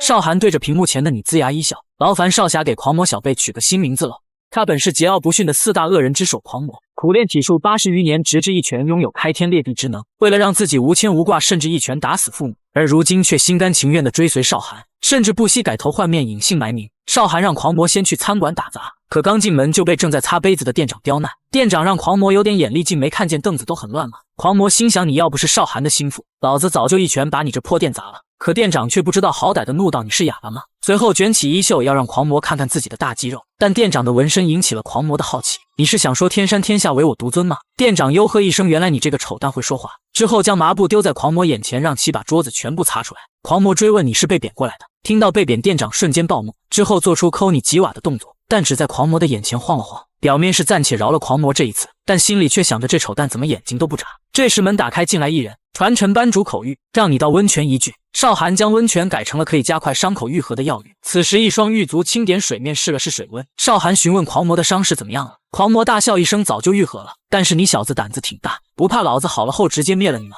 但少寒以你身中剧毒却不知，要是不按时吃解药，必定爆体。狂魔心想，少寒是毒魔的真传弟子，说不好真会给我下毒。狂魔随即叹了口气，说笑而已，别太认真。马上接着说，有一个黑道人想见见你，是比我们川阳还大的汉中黑道。而少寒瞬间就懂了，这是想跟自己决出谁是第一黑道，并让你去参加大会，到时候有10个人接待你。少寒神色一变，那就去会会他们。择日二人换上行头前去赴约，可等到了狂魔，才发现对面就来了5个人，而少寒才出几人，实力和势力肯定不如未现身的那5人。这几人只是前来探探口风罢了。2人刚到，对面的5人唰一声共同起身，最中间的光头介绍自己叫唐晨，恭迎陈班主。但下一秒就瞄到了狂魔，这位相貌平平的，就是您来带了随从吗？狂魔听到又有人拿样貌说是，气得直接坐到了一边，随后直言：“唐晨，你也不看看你被劈的那个刀疤，还在这说我。”下一秒，对面5人纷纷外放杀气，少寒面露难色，生怕狂魔直接毁了这里，这样自己的计划就完了。之后安抚几人情绪，让众人先落座，但狂魔又开始正气幺蛾子，一直唉声叹气的。少寒见状怒道：“你这厮没完了！”狂魔白愣了少寒一眼，娇嗔了一声。少寒没好气的让其正常点，但狂魔好像没听进去，一直唧唧歪歪。少寒无奈道：“唐会长，你这有酒吗？只有酒才能让他闭嘴了。”唐晨吩咐到外围的小二上2壶好酒，随后解释道：“这是我特意让酒楼留下的人，方便我们差遣。”少寒也默认了，毕竟这场面谁跑腿都不太好。随后少寒打趣到：“这地方好山好水，周围也开阔，不适合做埋伏。”但狂魔却说到：“跳剑舞也合适。”少寒直接骂了一声。唐晨看2人打情骂俏的样子，有些无语。不久后，小二将酒壶端了上来，刚给狂魔斟满，下一秒一边的凳子就到了。少寒瞬间将小二拽了过来，怒道：“你知道我是谁吗？”小二磕磕巴巴的回：“您是陈班主。”下一秒一个摆拳直接命中，怒道：“你知道还敢给我的护卫先倒酒？”少寒欲再教训一下小二，但却被唐晨阻止。少寒疑问道：“他不是客栈的小二吗？唐会长要为他出头吗？”唐晨被说到冷汗直流。少寒见状也没给唐会长面子，再次挥出一拳，巨大的拳力让小二直接倒飞出去。少寒活动着筋骨，想要再次教训一下这不知礼数的东西。小二此时擦去嘴角的鲜血，额头抱起青筋，还凶狠地盯着少寒。呦呦呦，瞧瞧这臭小子，眼神竟如杀手般锋利哦！此话一出，唐晨的神色有非常明显的变化。男人将手抬到杯子上方，下一秒突然用尽所有力气，只为了让青筋爆起。随着第一滴紫色液体的滴落，更多的紫色液体如瀑布般从男人手里窜出。少寒问道：“此次大会的目的是什么？”听闻陈班主要收服所有黑道，但我们汉中从未向他人低过头。少寒也对此表示认同，毕竟他们都是心狠手辣之人，要是动不动就低头，那不如一个麻瓜。而思想单一的狂魔邪笑着，要是不服，全部杀了不就行了？随后拿起小二给倒满了酒，脖子一仰，全部喝下。唐晨气得咬紧牙关，一个护卫竟如此嚣张。之后向着手下使眼色，看准时机先发制人。手下点了点头，示意明白。但狂魔身上气息暴涨，随后红色液体疯狂地从体内排出，杯中的也是咕噜咕噜地冒着大泡。这一幕将几人惊得无法说话。狂魔笑着让几人必须选出一人，将此毒全部喝下。几人一时无话可说，都呆呆地看着这酒杯里的剧毒。少寒温怒唐晨：“你居然敢下毒！”唐晨根本没想到一个小随从居然能有这般功夫，但少寒神色一转，罢了，下毒一事暂且不谈，先谈正事。唐晨没想到都这种情况了还想谈事，难不成是疯了？随后少寒说：“现在白道势力准备结盟，他们若是结盟后来踏平你们汉中，你可有对策？”唐晨脸色瞬间变绿，这种事他根本没想到。少寒随后说到下一个问题：白天魔教准备重出江湖。唐晨在听见这禁忌一般的名字时，浑身瞬间瘫软。假设白天魔教也来攻略你们，你可有对策？唐晨再次红温，他连白天魔教重出都不知道。少寒此时有些生气，作为一个首领，居然这等愚蠢。而另外的三人表情都有些担忧。少寒见此已经知道这三人肯定也是首领，但只有一人却大不相同。少寒一眼断定次人是另有所谋，怒到3秒之内滚出我的视线，你没有坐在这里的资格。男人坚定不移地盯着少寒，下一秒就起身欲要离开，但一枚苦无出现在掌心当中，随后手腕急速抖动，卯足了全身力气想要一击毙命少寒，但一只粗壮有力的手直接抓住了男人，只是稍微用力，男人的苦无就脱离了手心。狂魔再次发力，一阵阵骨头碎裂的声音传出，下一秒直接拽向自己，右手如虎爪一般冲向男人的头颅，但紧接死死地钳住了他的脖子。四人都纷纷地看向这极快的一幕，狂魔如同拿小鸡崽子一般拖着男人，直至拿起了毒液。我刚才就说了，今天必须要有人喝这个。下一秒将杯子倒扣，所有毒液直直地冲进男人的嘴里。癫狂的狂魔觉得还不够过瘾，直接一把将空杯子兑进男人的嘴里。男人哐当一声落地，开始疯狂咳嗽，并死死地掐住脖子。这一幕把剩余的4人吓得够呛，都没想到这个长得丑陋的护卫武功居然如此之高。少寒此时忽然起身，慢慢悠悠地走向一边，直至到了濒死的男人身边。男人说自己是唐门的，求求你饶自己一命。少寒看向男人问道：“你确定你是唐门的人吗？”男人见有希望，立马回到正事。但少寒话锋一转：“那你为何要用这句话将唐门置于险境？”男人瞪大眼睛，瞬间反应过来，但下一秒血影出现在眼前。之后已经断了的手不停地在抽搐。他是4大恶人毒魔的徒弟，可却收服了恶人之首狂魔当小弟，如今已是所有黑道的龙头，可现在却和狂魔在街头杂耍卖艺为生。少寒在一脚踹死一个首领后，冷声问道：“你们都是来自何方？”几人开始介绍修罗殿比比西、雾隐六如烟。少寒听这几人的名字有些熟悉，但更多的是别扭。随后少寒被对几人一言未发，但给几人的压迫感到达了极致。下一秒少寒气息陡然攀升，冷声让埋伏在四周的手下都出来吧。唐晨心中已然是惊起骇浪，明明藏得极其隐蔽，可还是被发现了。随后大喊一声：“都出来吧！”下一秒酒楼的窗户大开，远处的森林发出声响，先是几道身影先是从屋檐后方跳出，随后杂兵们蜂拥而至，抵到亭子外。狂魔看着这群韭菜，顿时露出来杀戮者独有的笑容。唐晨说：“所有人都在这里了。”少寒转身让几人跪下。4人感觉太过分了，竟然让我们当着这帮手下的面下跪。此时有人起身道：“让手下人全部将兵器收起来。”杂兵们瞬时将武器收起来。兄弟们听好了，今日我若是输了，你们全部归顺于陈少寒班主。杂兵们一同喊出属下遵命。男人缓步走到少寒面前，要跪也得战死之后吧。陈班主请吧。少寒看此人颇有黑道的作风，这才是自己想要的心腹。狂魔此时中断2人的谈话，要打也是先和我打。男人谦虚到日后我会单独再向前辈请教，今日在下想先向陈少寒班主讨教1、2。狂魔也觉得这人倒是可用之人。少寒此时有些赞赏之心，也不忍心将他击伤，但出于黑道强者为尊的规则，还是决定比拼一下。少寒让其先出招，男人缓慢地拔出剑，下一秒剑鞘落地，男人已然来到少寒的面前，随后将真气汇聚到一起，猛然劈下。但少寒只是轻微侧身便躲开了，男人接下来如闪电般的攻击全被少寒抵挡。少寒把握时机，瞬间挥出一刀，男人紧忙变换招式进行抵抗，及时挡住了一刀，但整个手臂好似碎了一般。可男人忍着强痛还是不服，于是再次向少寒发起进攻。谁知少寒刚抵下攻击，下一秒如同鬼魅一般出现在男人的身后。爱财如命的少寒没有用刀，只是用出一击鞭腿，男人就飞出去好几个跟头。此时男人肋骨也断了4根，可他还想起身去攻击少寒。下一秒一道紫光擦边而过，并激起碎石。再看男人头发已经被双月刀斩下一丝，少寒冷笑一声，不小心手滑了，能帮我把刀捡起来吗？男人的惊恐已经到达顶点，接着颤颤悠悠的起身，一脸虔诚的将刀递给少寒，并发出肺腑之言：多谢班主不杀之恩。今天是男人唯一一次拜祭，还是在自己的心腹面前，但男人并未有过多的怨言。这一战他心服口服。男人接着转身喊道：兄弟们！话还没说出口就被少寒阻止，你可愿与我共同干一番事业？男人顿时一惊，他本准备离开这个地方，但眼前的这个人却好像不一样。下一秒男人献上江湖最高礼，并说道会追随少寒一生。这时后方的手下也全部下跪表示愿意追随。少寒也说道：今天起你们的敌人便是我的敌人。其他的3人不敢相信眼前一幕，就这么轻松收服地方黑道。少寒转头看向3人，眼神中满是愤怒和失望。你们3个是臣服还是死？一边的狂魔越发癫狂，想要一拳直接打死这3个废物。3人猛地咽了下口水，表示愿意追随陈班主。少寒听到这眉头也是稍有舒缓，随后说道：过几日你们会收到任务，届时完不成的话就是死。2人在离开的时候，少寒突然看向狂魔：几日后我们将去终南山一趟。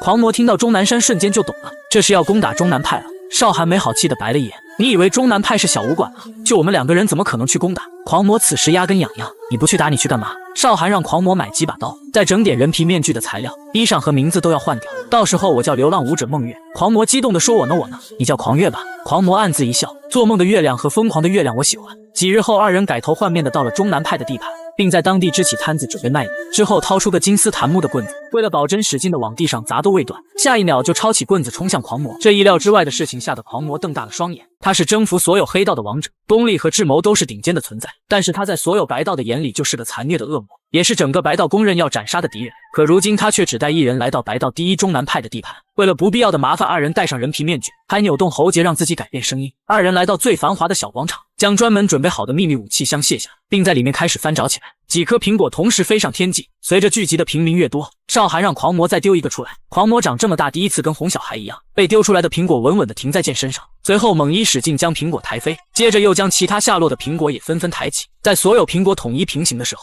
少寒化身水果忍者快速挥动刀刃，一瞬间所有苹果一分为2。看客们也纷纷将情绪价值推向高处，纷纷叫好。可中南武馆的几人嘲笑只是小把戏罢了。少寒介绍自己擅长双刀，自己的师兄可不得了，师兄擅长拳法掌法和一身金刚都打不坏的身体，难道大家不想好奇金刚不坏神功吗？众人的情绪再次到达高点，都纷纷表示好奇。可狂魔眉头紧皱着，少寒唇线挂呀。少寒感谢各位的捧场，但在此之前还请各位给点赏钱，好给师兄买只烧鸡补补身子。众人也纷纷扔出巨款。少寒朝着不同的方向作揖谢礼，随后拿出后面的茂铠之体，转身介绍到：这乃千年树精茂铠的残肢，各位可看好，这是坚硬无比的真火。接着握紧茂铠的根部，下一秒将茂铠抡圆后打向狂魔的脑袋。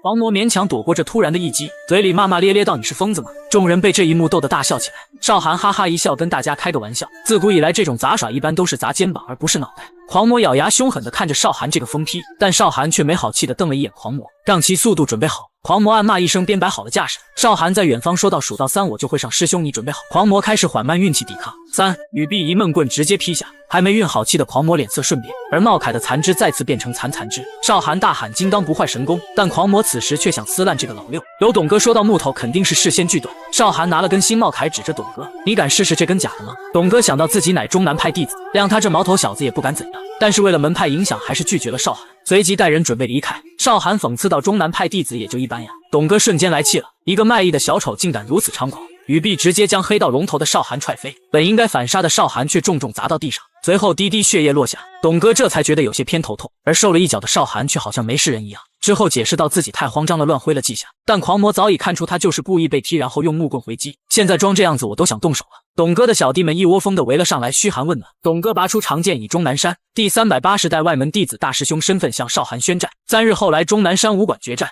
来了！少寒隐姓埋名出入中南派，就将大师兄打得昏死，后又将内门第一踹的断子绝孙。男人深知打不过少寒，便邀请少寒到中南派一座讨论一下武学，而这正合少寒隐姓埋名来中南的目的。隔日，少寒和狂魔抵达中南派内部，迎接的小胡子致歉道：“本应该是掌门师兄接待二位，可因为最近噩耗不断，让师兄身体不适，便由我来接待二位。尤其是不久前我们的师叔中南三老被恶人所杀。”狂魔心头顿时一颤的颤了2下半。几月前，中南三老联合想要击杀我，经过搏斗，中南三老无一生还，但自己也被重伤。少寒表示无妨，此次前来的目的只是参观一下中南。小胡子话锋一转，听说二位都是无双流传人，但今日看来并非如此。您师兄的肌肉线条和手中的茧子不像是修炼刀或者剑法的。铁憨憨狂魔还想解释一番，但下一秒被少寒那怪异的笑吓一跳。只见少寒撕下脸上那草莓味的口香糖，再将绑一个自己喜欢的高马尾。小胡子一时不知少寒在做什么，少寒随即将本来的衣物和双月刀拿出，一个转身就将装备穿戴完整。正式介绍一下，陈少寒见过阁下。陈少寒的名字一出，震得周围弟子冷汗直流，而小胡子也瞪大了眼白。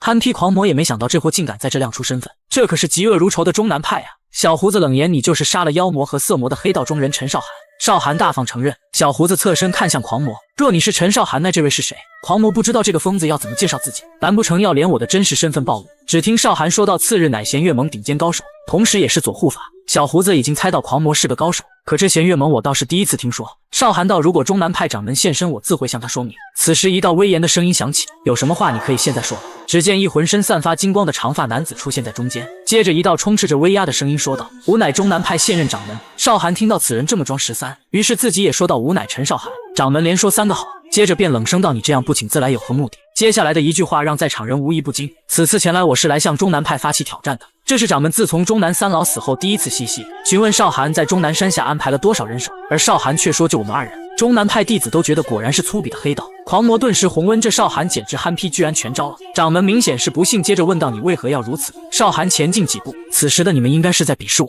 并且好奇黑道人究竟想在中南派做什么吧？这种情况下如何能好好交谈？与其这样，还不如用刀剑将你们的鄙视一扫而空再谈。语毕，周围的空气都冷了下来。2分半后，掌门直接大笑起来。掌门说道：“我与你这小子应该能聊得来，除了管事的其他人都出去吧。”等弟子们都出去后，掌门说道：“陈班主，我听过你不少故事，其实你来中南派，我也不知道你想做什么，有话不妨直说。”随后嘻嘻着说：“只要不是侮辱我中南派，我都愿意听你一言。中南三老前辈们的遗骸我们已经收拾好了。”掌门顿时不嘻嘻了，问道：“3位师叔遗骸怎么会在你呢？”少寒话锋一转：“你可知三老大战狂魔的事情？”一旁狂魔的表情是一点事也藏不住。少寒继续说道：“三老在和狂魔一战前被我打伤，而且湖北盟的铁骑们也参与进来，但全被狂魔一人击杀。”掌门神色一惊：“你是说他们全被狂魔一人解决了？”刚统一黑道的少寒居然要开始洗白，就连世人无数的狂魔也改了本性，而洗白的方式居然是和白道龙头结盟。少寒声称亲眼目睹狂魔将中南三老击杀，但是自己将三老的遗骸收了起来，并将重伤的狂魔击杀于山间。中南掌门闻言怒道：“三老的遗骸请归还我。”少寒表示已经托人将遗骸送回，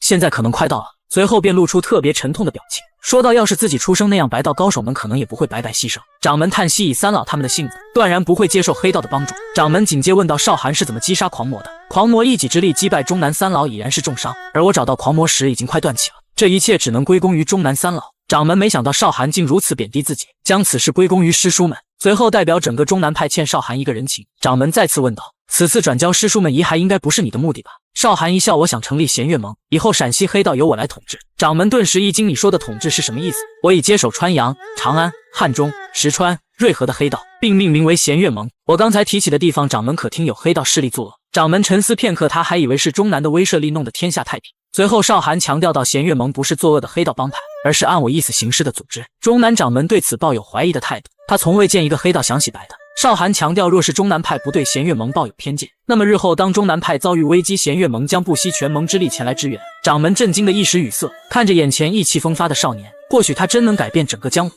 下一秒，掌门抱拳行礼：“陈盟主，恭祝弦月盟成立。”少寒也是立即回礼道：“多谢诸位。”而作恶一生的狂魔对此很是不满。夜晚，狂魔找到少寒吃饭，可他却一杯接着一杯吃酒，直到30斤酒水下毒，才红着脸问少寒为何要这样做。少寒反问所说何时，狂魔顿时鸟语花香起来，听别人对你说话毕恭毕敬的感觉不错吧？少寒听后却淡然一笑，确实不错。狂魔说到：“此事跳过，我怎么就突然成了左护法了？照你这么说，右护法是谁？”少寒笑着说：“不知道右护法现在还活着没有？”狂魔顿时汗颜，并问道：“那他强不强？”根据以往来看，肯定没有师兄强，那与你相比又如何？少寒怒斥一声：“你这是什么话？没你强自然是比我弱，你是怎么敢偷偷爬到我头上的？”狂魔顿时红温：“你我2人从未正儿八经决斗。”此言也激起了少寒的战斗欲，但前辈要是惨败，那还有脸活在世上吗？狂魔气得哐哐猛砸酒壶。此时酒楼外的高处有3人正在讨论怎么征服少寒。正当2人打道回府时，被3人阻截于此。见为首的男子穿着，少寒一眼就断定是百里世家。男子礼貌询问道：“是不是陈少寒？”而少寒的话让男子震惊的不行。少寒问道：“你们是哪冒出来的废物？”男子听后大笑起来：“这就是你的待客之道吗？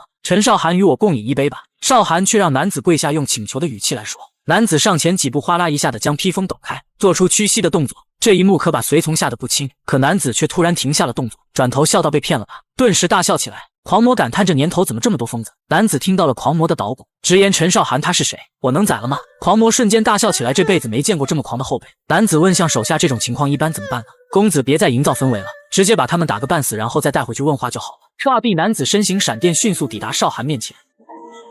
战场被无数的冰晶瞬间撕裂，少寒感叹这世间竟然还有修炼这等功法的人。男子抬起早已变成冰的手，问道：“愿不愿来我白天神教当个护法？”少寒拿出事先准备好的丹药，在吞下的瞬间，整个人气息大变，就连眼睛都变成妖异的紫色。他不仅是整个江湖都闻风丧胆存在，就连黑道都称之为是魔教，如今还想把少寒收服为男宠。少寒殊死不从，就被打得快死。逼仙送的白玉扇也被男子夺走。少寒从怀中掏出白玉扇，在打开时，阵阵无色无味的烟开始散出。男子怒视少寒，上一个这么装的人已经沦为他的坐骑了。羽臂充满绝对零度的气息直冲少寒，少寒则是后退一步，将扇子往后举起。在气息来的瞬间，少寒猛然挥动扇子，直接让袭来的气息改变方向，直冲一旁的枯树。男子也把握时机，立刻飞向少寒，每一掌都充满了杀气，但少寒却只用一只手就可以从容的应对。见状，男子吞下一颗丹药，随后男子的额头出现一片雪花印记，下一秒凛冽的寒气直冲天际。此时少寒第一次感受到了危险的气息，男子爆发性大喊一声，并迅速的挥着手臂，一道道冰晶光速飞出。面对众多的冰晶，少寒尽全力躲闪，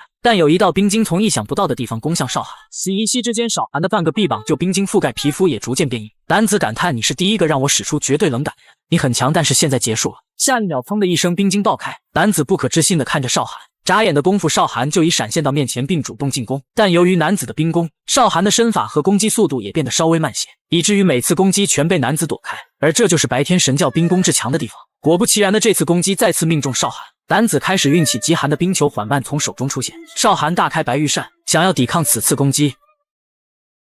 等烟雾逐渐散去，少寒已被冰晶覆盖全身，就连白玉扇也掉落在地。男子缓步地走向扇子，武器榜第一的扇子被你用得这么烂，真是埋没了这柄宝器。看着兴起之秀的少寒被冻得不能行动，男子张嘴大笑起来，但少寒丢的一声吐出个东西，一颗暗红色的丹药直接飞进男子的嘴里。一瞬间，男子感觉有人掐住自己的器官往外转，这时冰晶也发生碎裂。少寒再次用出毒魔师傅的绝学毒云掌，男子也送出一掌。但这次男子却倒飞出去，此时毒性大发，甚至无法呼吸。少寒从烟中一步步走出，男子用腹语问道：“你给我吃了什么？”软筋散。男子的视线也逐渐模糊。陈少寒，你个用毒的小人！少寒一个跳跃接近男人，下一秒男子倒飞出30多米，少寒紧接一个飞身抓住了男子的黄毛，随后抬起手，只听啪的一声，男子满脸的横肉飞了起来。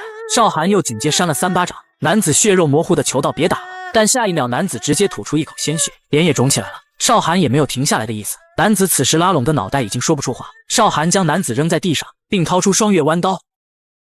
少寒随后拖着将死的男子去找狂魔。洗白的狂魔居然和2名随从打得有来有回，虽然浑身是血，但没有伤口。少寒拖着濒死的男子问道：“狂魔，怎么2个小喽啰还没解决？”随从惊恐地看向倒地之人。狂魔见少寒已经斩杀他们，头也是狂笑着。少寒一把摔开男子，怒道：“你居然还笑！”质问狂魔：“这么长时间在干什么？难不成你是废了？”少寒拔出双刀，瞬发2道凌冽的剑气，仅一招就将2人轻易分解。这实力也让狂魔感叹。少寒说他们是白天魔教的人不可留，但狂魔通过交手却认定他们是白道。一人是南宫世家的陆河剑法，另一人的掌法虽说无名无派，但断然是名门世家。少寒管不了那么多，还是先拷问这声一口气的废物。白天魔教罕见召开10年之期的家主大会，参加会议的人无一不是白天魔教的主心骨，就连毒魔也是白天魔教的核心成员。更奇怪的是，少寒却是这次大会的主理人。待几人落座后，少寒身着一袭白色长袍也到达，随即抱拳行礼道：“周天白见过各位家主前辈。”紫毛问道：“难不成此次会议由大公子你来主持？”天白随后让手下搬上来2个箱子。此次天白有私事请求各位前辈。老者厉声：“教主要是不来，我们便回去了。你这小辈能有什么事用到我们这群前辈的？”天白一惊，这老匹夫居然这么不给面子。2名手下走到前辈们的面前：“这里差不多1000万两，我那不争气的弟弟被陈少寒抓了，谁要是能杀了陈少寒，并将舍弟活着救出来，我可以再加1000万两。”此话一出，在座的各位全笑了起来。老者问道：“若是失败了呢？以诸位的实力会失败吗？不过舍弟现在死没死也未知，若是死了，还请诸位取陈少寒的性命。”另一男子问道：“若是2000万两还不足以冒风险？”天白郑重道：“若谁杀了陈少寒，我会助他接替陈少涵的位置。另一男子问道：大公子为何不亲自出手？我代表的是白天神教，若是出手，那整个江湖为之惊动。现在时机未到，听说陈少涵还是毒魔的弟子，弄不好还要和毒魔为敌。天白说到，毒魔前辈今天也未曾出席，他一直拒绝我爹的传唤，但是我听说他不是一个因弟子丧命而劳心伤神的人。红衣老者起身说道：那是以前了，但这个徒弟能活到现在，还闯出一片天地，你敢说那老头子没变吗？此次行动，老头子我拒不参加，我可不想和毒魔那老匹夫为敌。晚辈明白了，前辈先去休息吧。看着红衣老者离去的背影，一抹杀意顿时浮现在眼眸。天白转身离去，我让二弟和天武跟着去吧。紫毛比一到你让天武去，那就成了攻打了。天白说到，父亲马上到，愿意出手的前辈可以毛遂自荐，晚辈那就先行告退。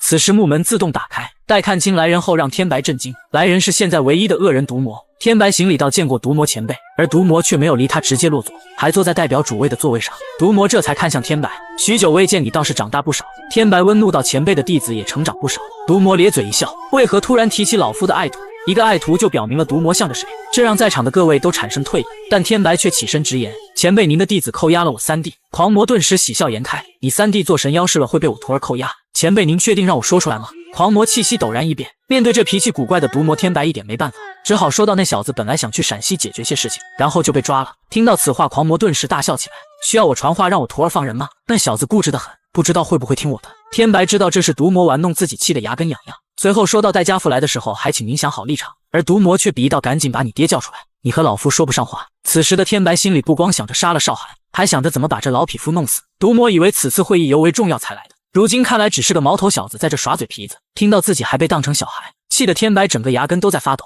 毒魔看向银锭问道：这是怎么回事？大公子想请我们出生救出他弟弟。毒魔听到此话愈加的生气，原来是向各位家主下命令了，不知在座的各位有要拿这钱的吗？气氛一瞬间降到冰点，下一秒一道充满威严的声音厉喝：毒魔你够了！他俩本是一母同父的卵生双胞胎，一个是无论黑道还是白道都闻风丧胆的白天魔教大公子，而另一个则是四大恶人独先培养的亲传弟子，还成为统治整个黑道的龙头。如今白天魔教的大公子却一心想杀了亲弟弟。身为白天魔教家主的毒魔得知此事后，对着大公子一顿阴阳怪气，而白天魔教的教主为了维护儿子，也是出面教训毒魔。毒魔反驳：你家那个犊子怂恿各位家主去要我徒弟的命。但领主却温怒道：你这是想造反了，你要是这么想，我也没办法。毒魔，我劝你不要插手，不然你对抗的是整个白天神教。毒魔眼神一冷，怒道：你试试看。教主对毒魔倒是没太多忌惮，主要是他也有个同父异母的双胞胎哥哥，二人双修多年，要是合体，自己还真不一定能敌。毒魔接着对道：为何在座的表情都像是想要表忠心的狗一样？在座的几人都是有头有脸的人物。听到毒魔这么贬低自己，顿时想要一起拿下这嚣张的老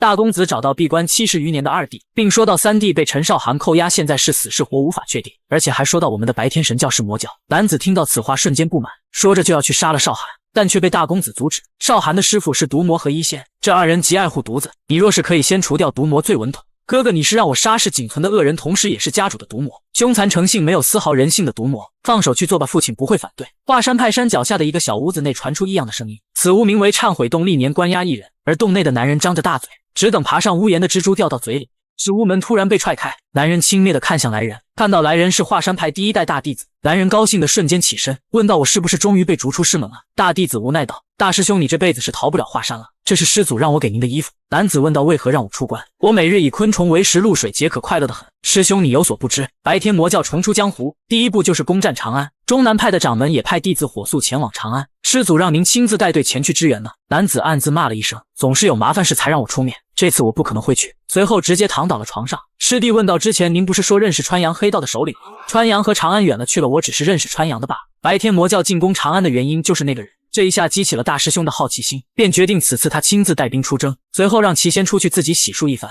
毕竟几年都没洗脸了。少涵这边正在审问白天魔教的三公子，你的两个哥哥比你强吗？那自然是比我强很多。少涵又问到：你们教派信奉什么东西？信奉的不是一个东西，而是人，是伟大且勇猛白武镇家主。但据少涵所知，你们白天魔教信奉的人是一代英雄白道之人，他并非白道。我听父亲说过，那人曾说自己非白非魔全凭心。少涵微微一笑，还真是有趣。随后给男子倒上了杯酒水，并让男子有什么想说的尽管说吧。男子看着倒影，无数的想法奔现。陈少涵，以你的实力完全可以凌驾于天下，受万人敬仰跪拜的存在，但如今江湖被黑白两道搅得混沌，无数人流离失所。陈少涵，你愿同我们一起来精华这人世间吗？少涵鄙夷的一笑，你们洗脑确实很强，但是我拒绝。而男子压根没指望少涵能加入，与 B 二人一饮而尽。男子放下酒杯说道：陈班主，我想独自去走走，不知是否可以？可以，但这是你最后的请求。陈班主，我送你一件礼物以表感谢吧。男子随后走向后方的河流，开始屏气凝神，阵阵的冰寒之力从丹田内散。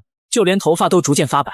白天魔教弟子首次展示神功，就被至高无上的神功冻死。只见施法者屏气凝神，眉宇间的雪花越发明显。至高无上的祖父，请允许我施展您的绝技。近些年本教已经衰退，无人能在使用那招后活命。今日我已经准备好奉献性命去尝试。只听男人怒吼一声，血衣独孤，临近的海水都瞬间被冰晶覆盖，而男人也遭受反噬，化作一座冰雕。少寒意识到这小子是想告诉自己他们教派的实力，能有这等想法的人值得令人尊敬。周围的手下感叹到世上竟有这等骇人武功。少寒带领手下近距离观察，问到此人对我们发起的挑战，你们亲眼所见感觉如何？红毛问道，为何是挑战？这不是炫技吗？此人用血衣孤独将自己冻起来，使自己刀枪不入，这不就是以生命为代价向我们发起挑战吗？听完少寒的解释，众人这才反应过来。随后少寒让手下一个一个过来尝试破解冰雕。男子第一个拔剑向前，下一秒丝丝的土龙气息直穿冰雕，触碰的瞬间长剑反弹出去，而冰雕却毫无痕迹。巨大的冲击力震得男子手掌一直发抖。见无事发生，少寒便让下一个人接着上。三人相视一下，感觉大哥都不行，那自己更别说了，于是决定一起上。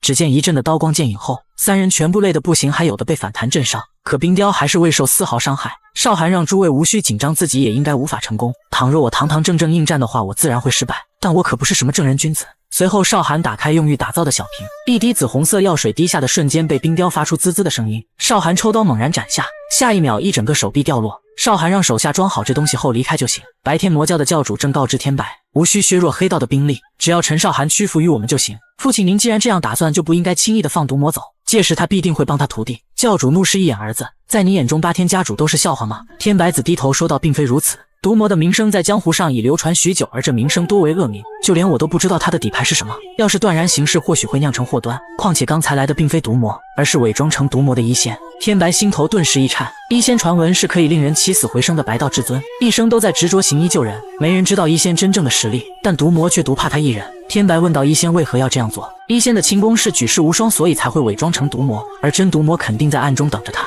他们就是如此狡猾，不要觉得自己长大了就小瞧他们。教主再次问到，天武决定去找陈少寒了，届时你与老二一块去吧。天白一问，我也要去吗？教主肯定到战争往往要以压倒性优势取得胜利，若敌方有9人，我方出10人，最终只有1人生还的战争不如不打。敌人若是有9人，我方就要排出上百人。你老二剑天还有左右使者，再加上封天一块去。阁下说您来自华山派，被关禁闭的流浪汉经过梳洗已变成翩翩少年，在下此次前来是来助你们的。红毛想到光给中南和武当送了李卫和华山也要派人来帮，但想到华山派庞大的背景，红毛就将人带了进去。少寒得知次人来自华山派后，也是疑问满满，而男子却一言不发地盯着少寒。一瞬间2人双目对视，少寒缓步走向男子，怒问你为何会在华山派，而男子反问道，你何时成了黑道中人？气氛一时间剑拔弩张。红毛刚想上去劝说一下，少寒先是嘻嘻打趣道，你这臭小子还活着呢，而男子也笑道，我这可恶的大哥不也是活得好好的。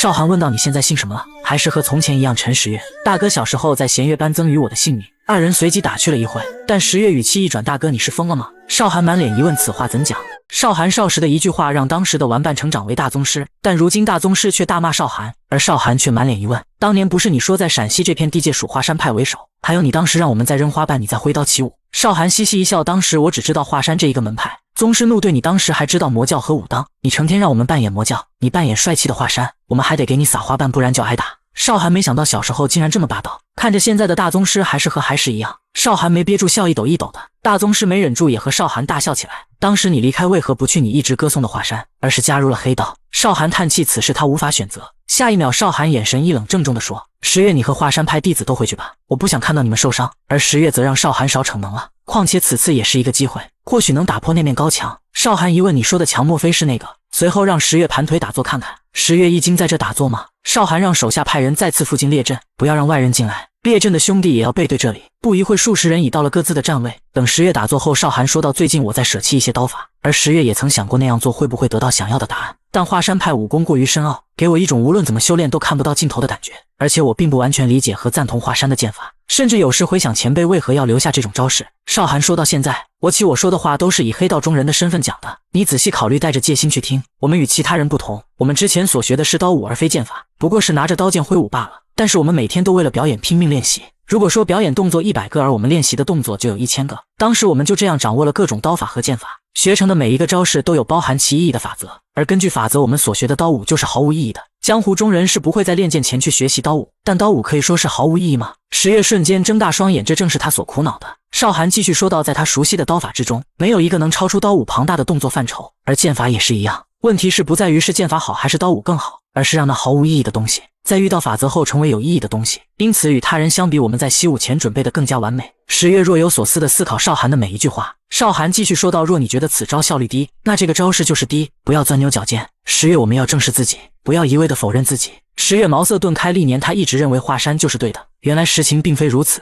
随后少寒抽出双刀，现在我认为的法则很简单，就是用武器去解决敌人。下一秒少寒的眼前忽然化成诡异的紫色，眼白有无数的黑丝伸出。十月被吓了一跳，问道，大哥你这眼睛是中毒了吗？少寒说，这眼有时候就这样，并非中毒，此事解释起来很复杂。十月一把搭到少寒的肩膀，复杂也好，啰嗦也罢，你待着别动，我给你检查一下。而少寒却不以为然，但感觉到这个弟弟逐渐用力的手，也察觉并未开玩笑，拗不过的少寒只好伸手让其检查一下。只见十月的手心洒发出阵阵热能，钻入少寒的手心，几息的时间，十月就已找到问题核心，但有种力量直冲而来。惊恐的十月问道，少寒大哥，你这身体为何会这样？而少寒也很为难地看向十月，这话题以后再说吧。看少寒这无所谓的样子，气得十月顿时红温。下一秒少寒被人一闷掌打晕过去。少寒和白天魔教第一次正面交锋，而华山派首席大弟子也化身成黑道右护法。自从十月发现少寒体内静脉混乱，就一心想要治好大哥，但少寒一副你还小着不可能完成的样子，气得十月直接破口大骂。怎么说他也算是继承了华山大部分功法，甚至已经达到大宗师境界，但少寒还是行了好了知道了，气得十月直接暴锤少寒，并大骂少寒是混蛋知道什么。少寒没想到这小子手还真有劲儿，但手下接下来的一句话直接吓到了十月。手下红毛说到，中南派已经来了。见十月脸瞬间变绿，便问起缘由。十月磕磕巴巴着说自己曾和中南派弟子切磋过。少寒嫌弃道，只要不是挖人坟就没事，赶紧跟过来。十月见有大哥罩着也是无所畏惧，之后也是立马跟了过去。身为正道的中南对礼仪方面也是极其讲究。少寒说道，今日有位华山派弟子要和前辈道歉。十月的脸瞬间变绿，这该死的大哥竟突然让自己难堪，而少寒却催促道，你等什么呢？十月突然社恐，但也勉强抱拳道，晚辈陈十月见过林老。林老虽然没见过十月，但对这个名字极其熟悉。其他的中南弟子也对十月有很强的敌意。你就是曾经在论剑时以一人之力玩虐我们30人的陈十月。十月的手瞬间僵住，没有丝毫放下的意思。被誉为华山掌门之下第一人，果然一表人才。受惊的十月陪笑道，前辈过誉了。少寒见机邀请林老旁边休息一下。在二人离开后，中南派的弟子忽然全部外放气息。十月忽冒冷汗，磕巴着说，诸位幸会了。中南弟子们咬牙切齿，恨不得当场撕了十月。好男不吃当下亏，十月瞬间跑走，一直跑到大哥身边才停下。少寒正好说到他的弦月盟无论黑白都可加入，现在左护法已经定了。看向十月说到，右护法还没人选。十月问道，难道大哥是想让我做右护法？但想到我乃华山的继承人，怎么会去黑道当个护法？隔日白天魔教使者向少寒递出商议书。少寒合上折子问道，磋商在何处进行？使者说道，还未确定地点。然而少寒却直接让他们来这里就行。使者再次问道，人数有限制吗？随意限制了又有何用？你们自己看着办。3天后，少寒集聚一众手下在约定好的地方集合。意外的是，十月已经换了套专属衣物，这也代表了坐实右护法的名号。而左护法狂魔也到达地点。此时一阵异常整齐的脚步声传来，白天魔教的一众白衣抵达地点。此次前来的不仅有左右护法，还有8大家主其二，为首的还是白天魔教教主的大儿子天白。两个帮派顿时针锋相对，一股股的敌意纷纷散出。天白首先问道，陈班主令弟何在？少寒并未回答，而是转身向后走去，并邀请天白坐下再说。随后指向后面的石雕，那就是你的弟弟。我将他把自己冻住的样子做成了一尊石像。天白转头看去，顿时明白，这是他未能经受住绝技的效果。少寒刚才想趁其转头时候偷袭，可天白即使转头也没有露出丝毫破绽。天白说，今日在此是以副教主的身份与你磋商，目前以你的兵力无法拦截本教，趁你现在四肢健全，赶紧带着陕西黑道归顺本教，这样我便考虑可以饶你一命。副教主还真是能说会道，不过想要陕西黑道，先将我置于死地吧。少寒这强硬的态度令天白非常不满，随即提出首领战，各自排出得力干将，赢了就继续打。少寒瞬间一笑，有了想法。只听少寒霸气地说道，那么你们第一个对手就是我。打起来了，打起来了。白天魔教提出首领车轮战，但少寒却要第一个上场。而白天魔教派出磨练25年的昆魔团主，见是个小杂碎狂魔，便决定出头砸碎此人。可少寒让狂魔回去，自己说过不会让一个兄弟在没真正开战前就受伤。一番言语让狂魔瞬间爽了，并承诺若出现扰乱胜负的家伙，我便为你清理掉。昆主鄙夷地看向狂魔，觉得此人只是不入流的黑道罢了。少寒直言，什么昆主依我看只是不入流的废物罢了，要是不想死就去湖边三公子旁边跪着。后方的昆主猛然跳斩向少寒，但少寒突然消失在原地。实战多年的昆主也瞬间得知少寒位置，但没想到少寒已飞起数米，昆主也紧忙抽刀再次挥向少寒。只见少寒被其打得节节败退，昆主的每次进攻少寒都好似很难接住。经过短暂的交手，昆主知道少寒大体的实力了，内功与我相差无几，施展作为快刀的刀法也不够快，你拿什么胜我？手下们看着昆主越战越勇，也纷纷感觉少寒只是个徒有其名的废物。可紫色海胆却认定坤主马上就输，而且输得会很惨。坤主脚下运功，以极致的速度直冲少寒，少寒一下被逼退至湖边。只见少寒用刀激起一阵水花，但被坤主只是一掌就化解。少寒趁此机会跳斩劈下，坤主笑道：“果然是徒有虚名。”并嘲讽道：“你是要打水漂吗？”少寒再次被震飞出去。此时的少寒已经退到更深的地方。坤主嘲讽道：“黑道是无法和本教抗衡的。”下一秒，只见水道映出恐怖的身形。你难道若是这种距离，应是看不清了吧？只见少寒双刀相交，内力喷涌而出，磅礴的刀气激起的水纹都化成紫色。可坤主大喊着：“同一招对我是没用的。”如刚才一样，水纹被轻易的化解。可在水滴着地的瞬间，土地瞬间化成黑泥，而坤主的手此时也长出许多脓包。不一会，凡是被水碰到的地方都长出水泡。随后，坤主发出巨响的惨叫。在其他人看来，坤主只是去湖边玩了下水就叫了起来。趁着坤主惨叫，少寒一个瞬身抵达面前，只听见旋转的嗡鸣和坤主肉体破裂的声音。坤主最终以剧烈的代价倒地。这一幕全被天白看到眼里。目前他还是不知少寒全部实力，自己不好轻易出手。少寒顿时嘻嘻，紧接一脚将坤主踹进湖里喂安图恩。少寒回头看向身后的兄弟们，紧接高举双月刀，兄弟们也纷纷举起武器，兴奋的大喊。白天魔教的众人纷纷感觉受到羞辱。此时一家主说道：“这是车轮战，我们持续派人消耗他便好。”少寒听后也是鼓掌叫好，好一位伟大的战略家，依我看你的年龄最为年长，不过却摆出一副无论如也不会出战的架势。家主顿时红了，怒骂让少寒闭嘴。而少寒对道：“你个老登不会说话还不会放屁吗？我看你这辈子都吃不上俩菜。”80多年已经没人敢这么和他说话，一时间想直接撕了少寒。天白劝导家主莫要着了他的道。少寒喊道：“下一个要死的是谁？”见无人回答，少寒走向已经石化的三公子，一下拍其头上，随着手逐渐用力，石像有了裂开的声音。石像要是损坏，那三弟必定会受伤。少寒又见嘻嘻地说：“你说本以为兄长会给你报仇。”随后边弹脑瓜边说他蠢。手下一时以为少寒疯了，而狂魔却对此早习以为常。天白对少寒的恨意此时到达了顶点。少寒说：“此地是色魔和妖魔的葬身之地，你们莫要再随便派出像坤团主这样的杂碎了。”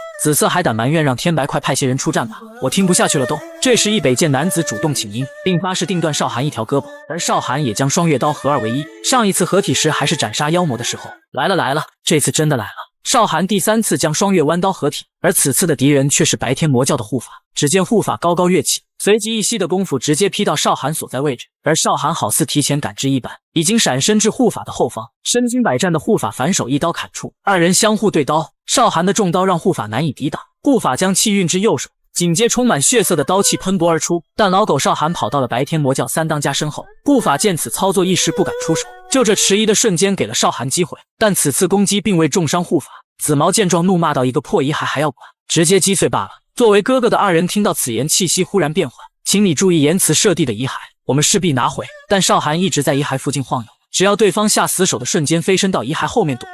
护法竭尽全力的一击却再次被遗骸挡住。见护法果然不敢下手，少寒也是奸笑起来。少寒之后的攻击全部从遗骸后方攻来，此时的护法只能尽力躲闪，却不能进攻，气得只能大骂少寒是个卑鄙的小人。少寒眼神一冷，骂到：“白天魔教的狗们，让你们看看什么是卑鄙！”下一秒瞬身到三公子遗骸身后，随后猛斩而下，但却被护法举刀挡住。由于力的相互性，少寒直接倒飞出去，在少寒触墙的瞬间猛踏而出，一时间场中充满刀剑的碰撞声。白天魔教军师见护法被一尊破石像弄得畏手畏脚，也是厉声休要管那石像，速速杀了陈少寒。少寒后撤站稳身子，但老头说的对，你不如直接毁了你们少爷的遗骸。护法的想法逐渐产生分歧，如果再这样继续下去，恐怕战败的是自己，但教主肯定是想保护好弟弟的遗骸。在经过思考片刻，护法决定随天而行，自己将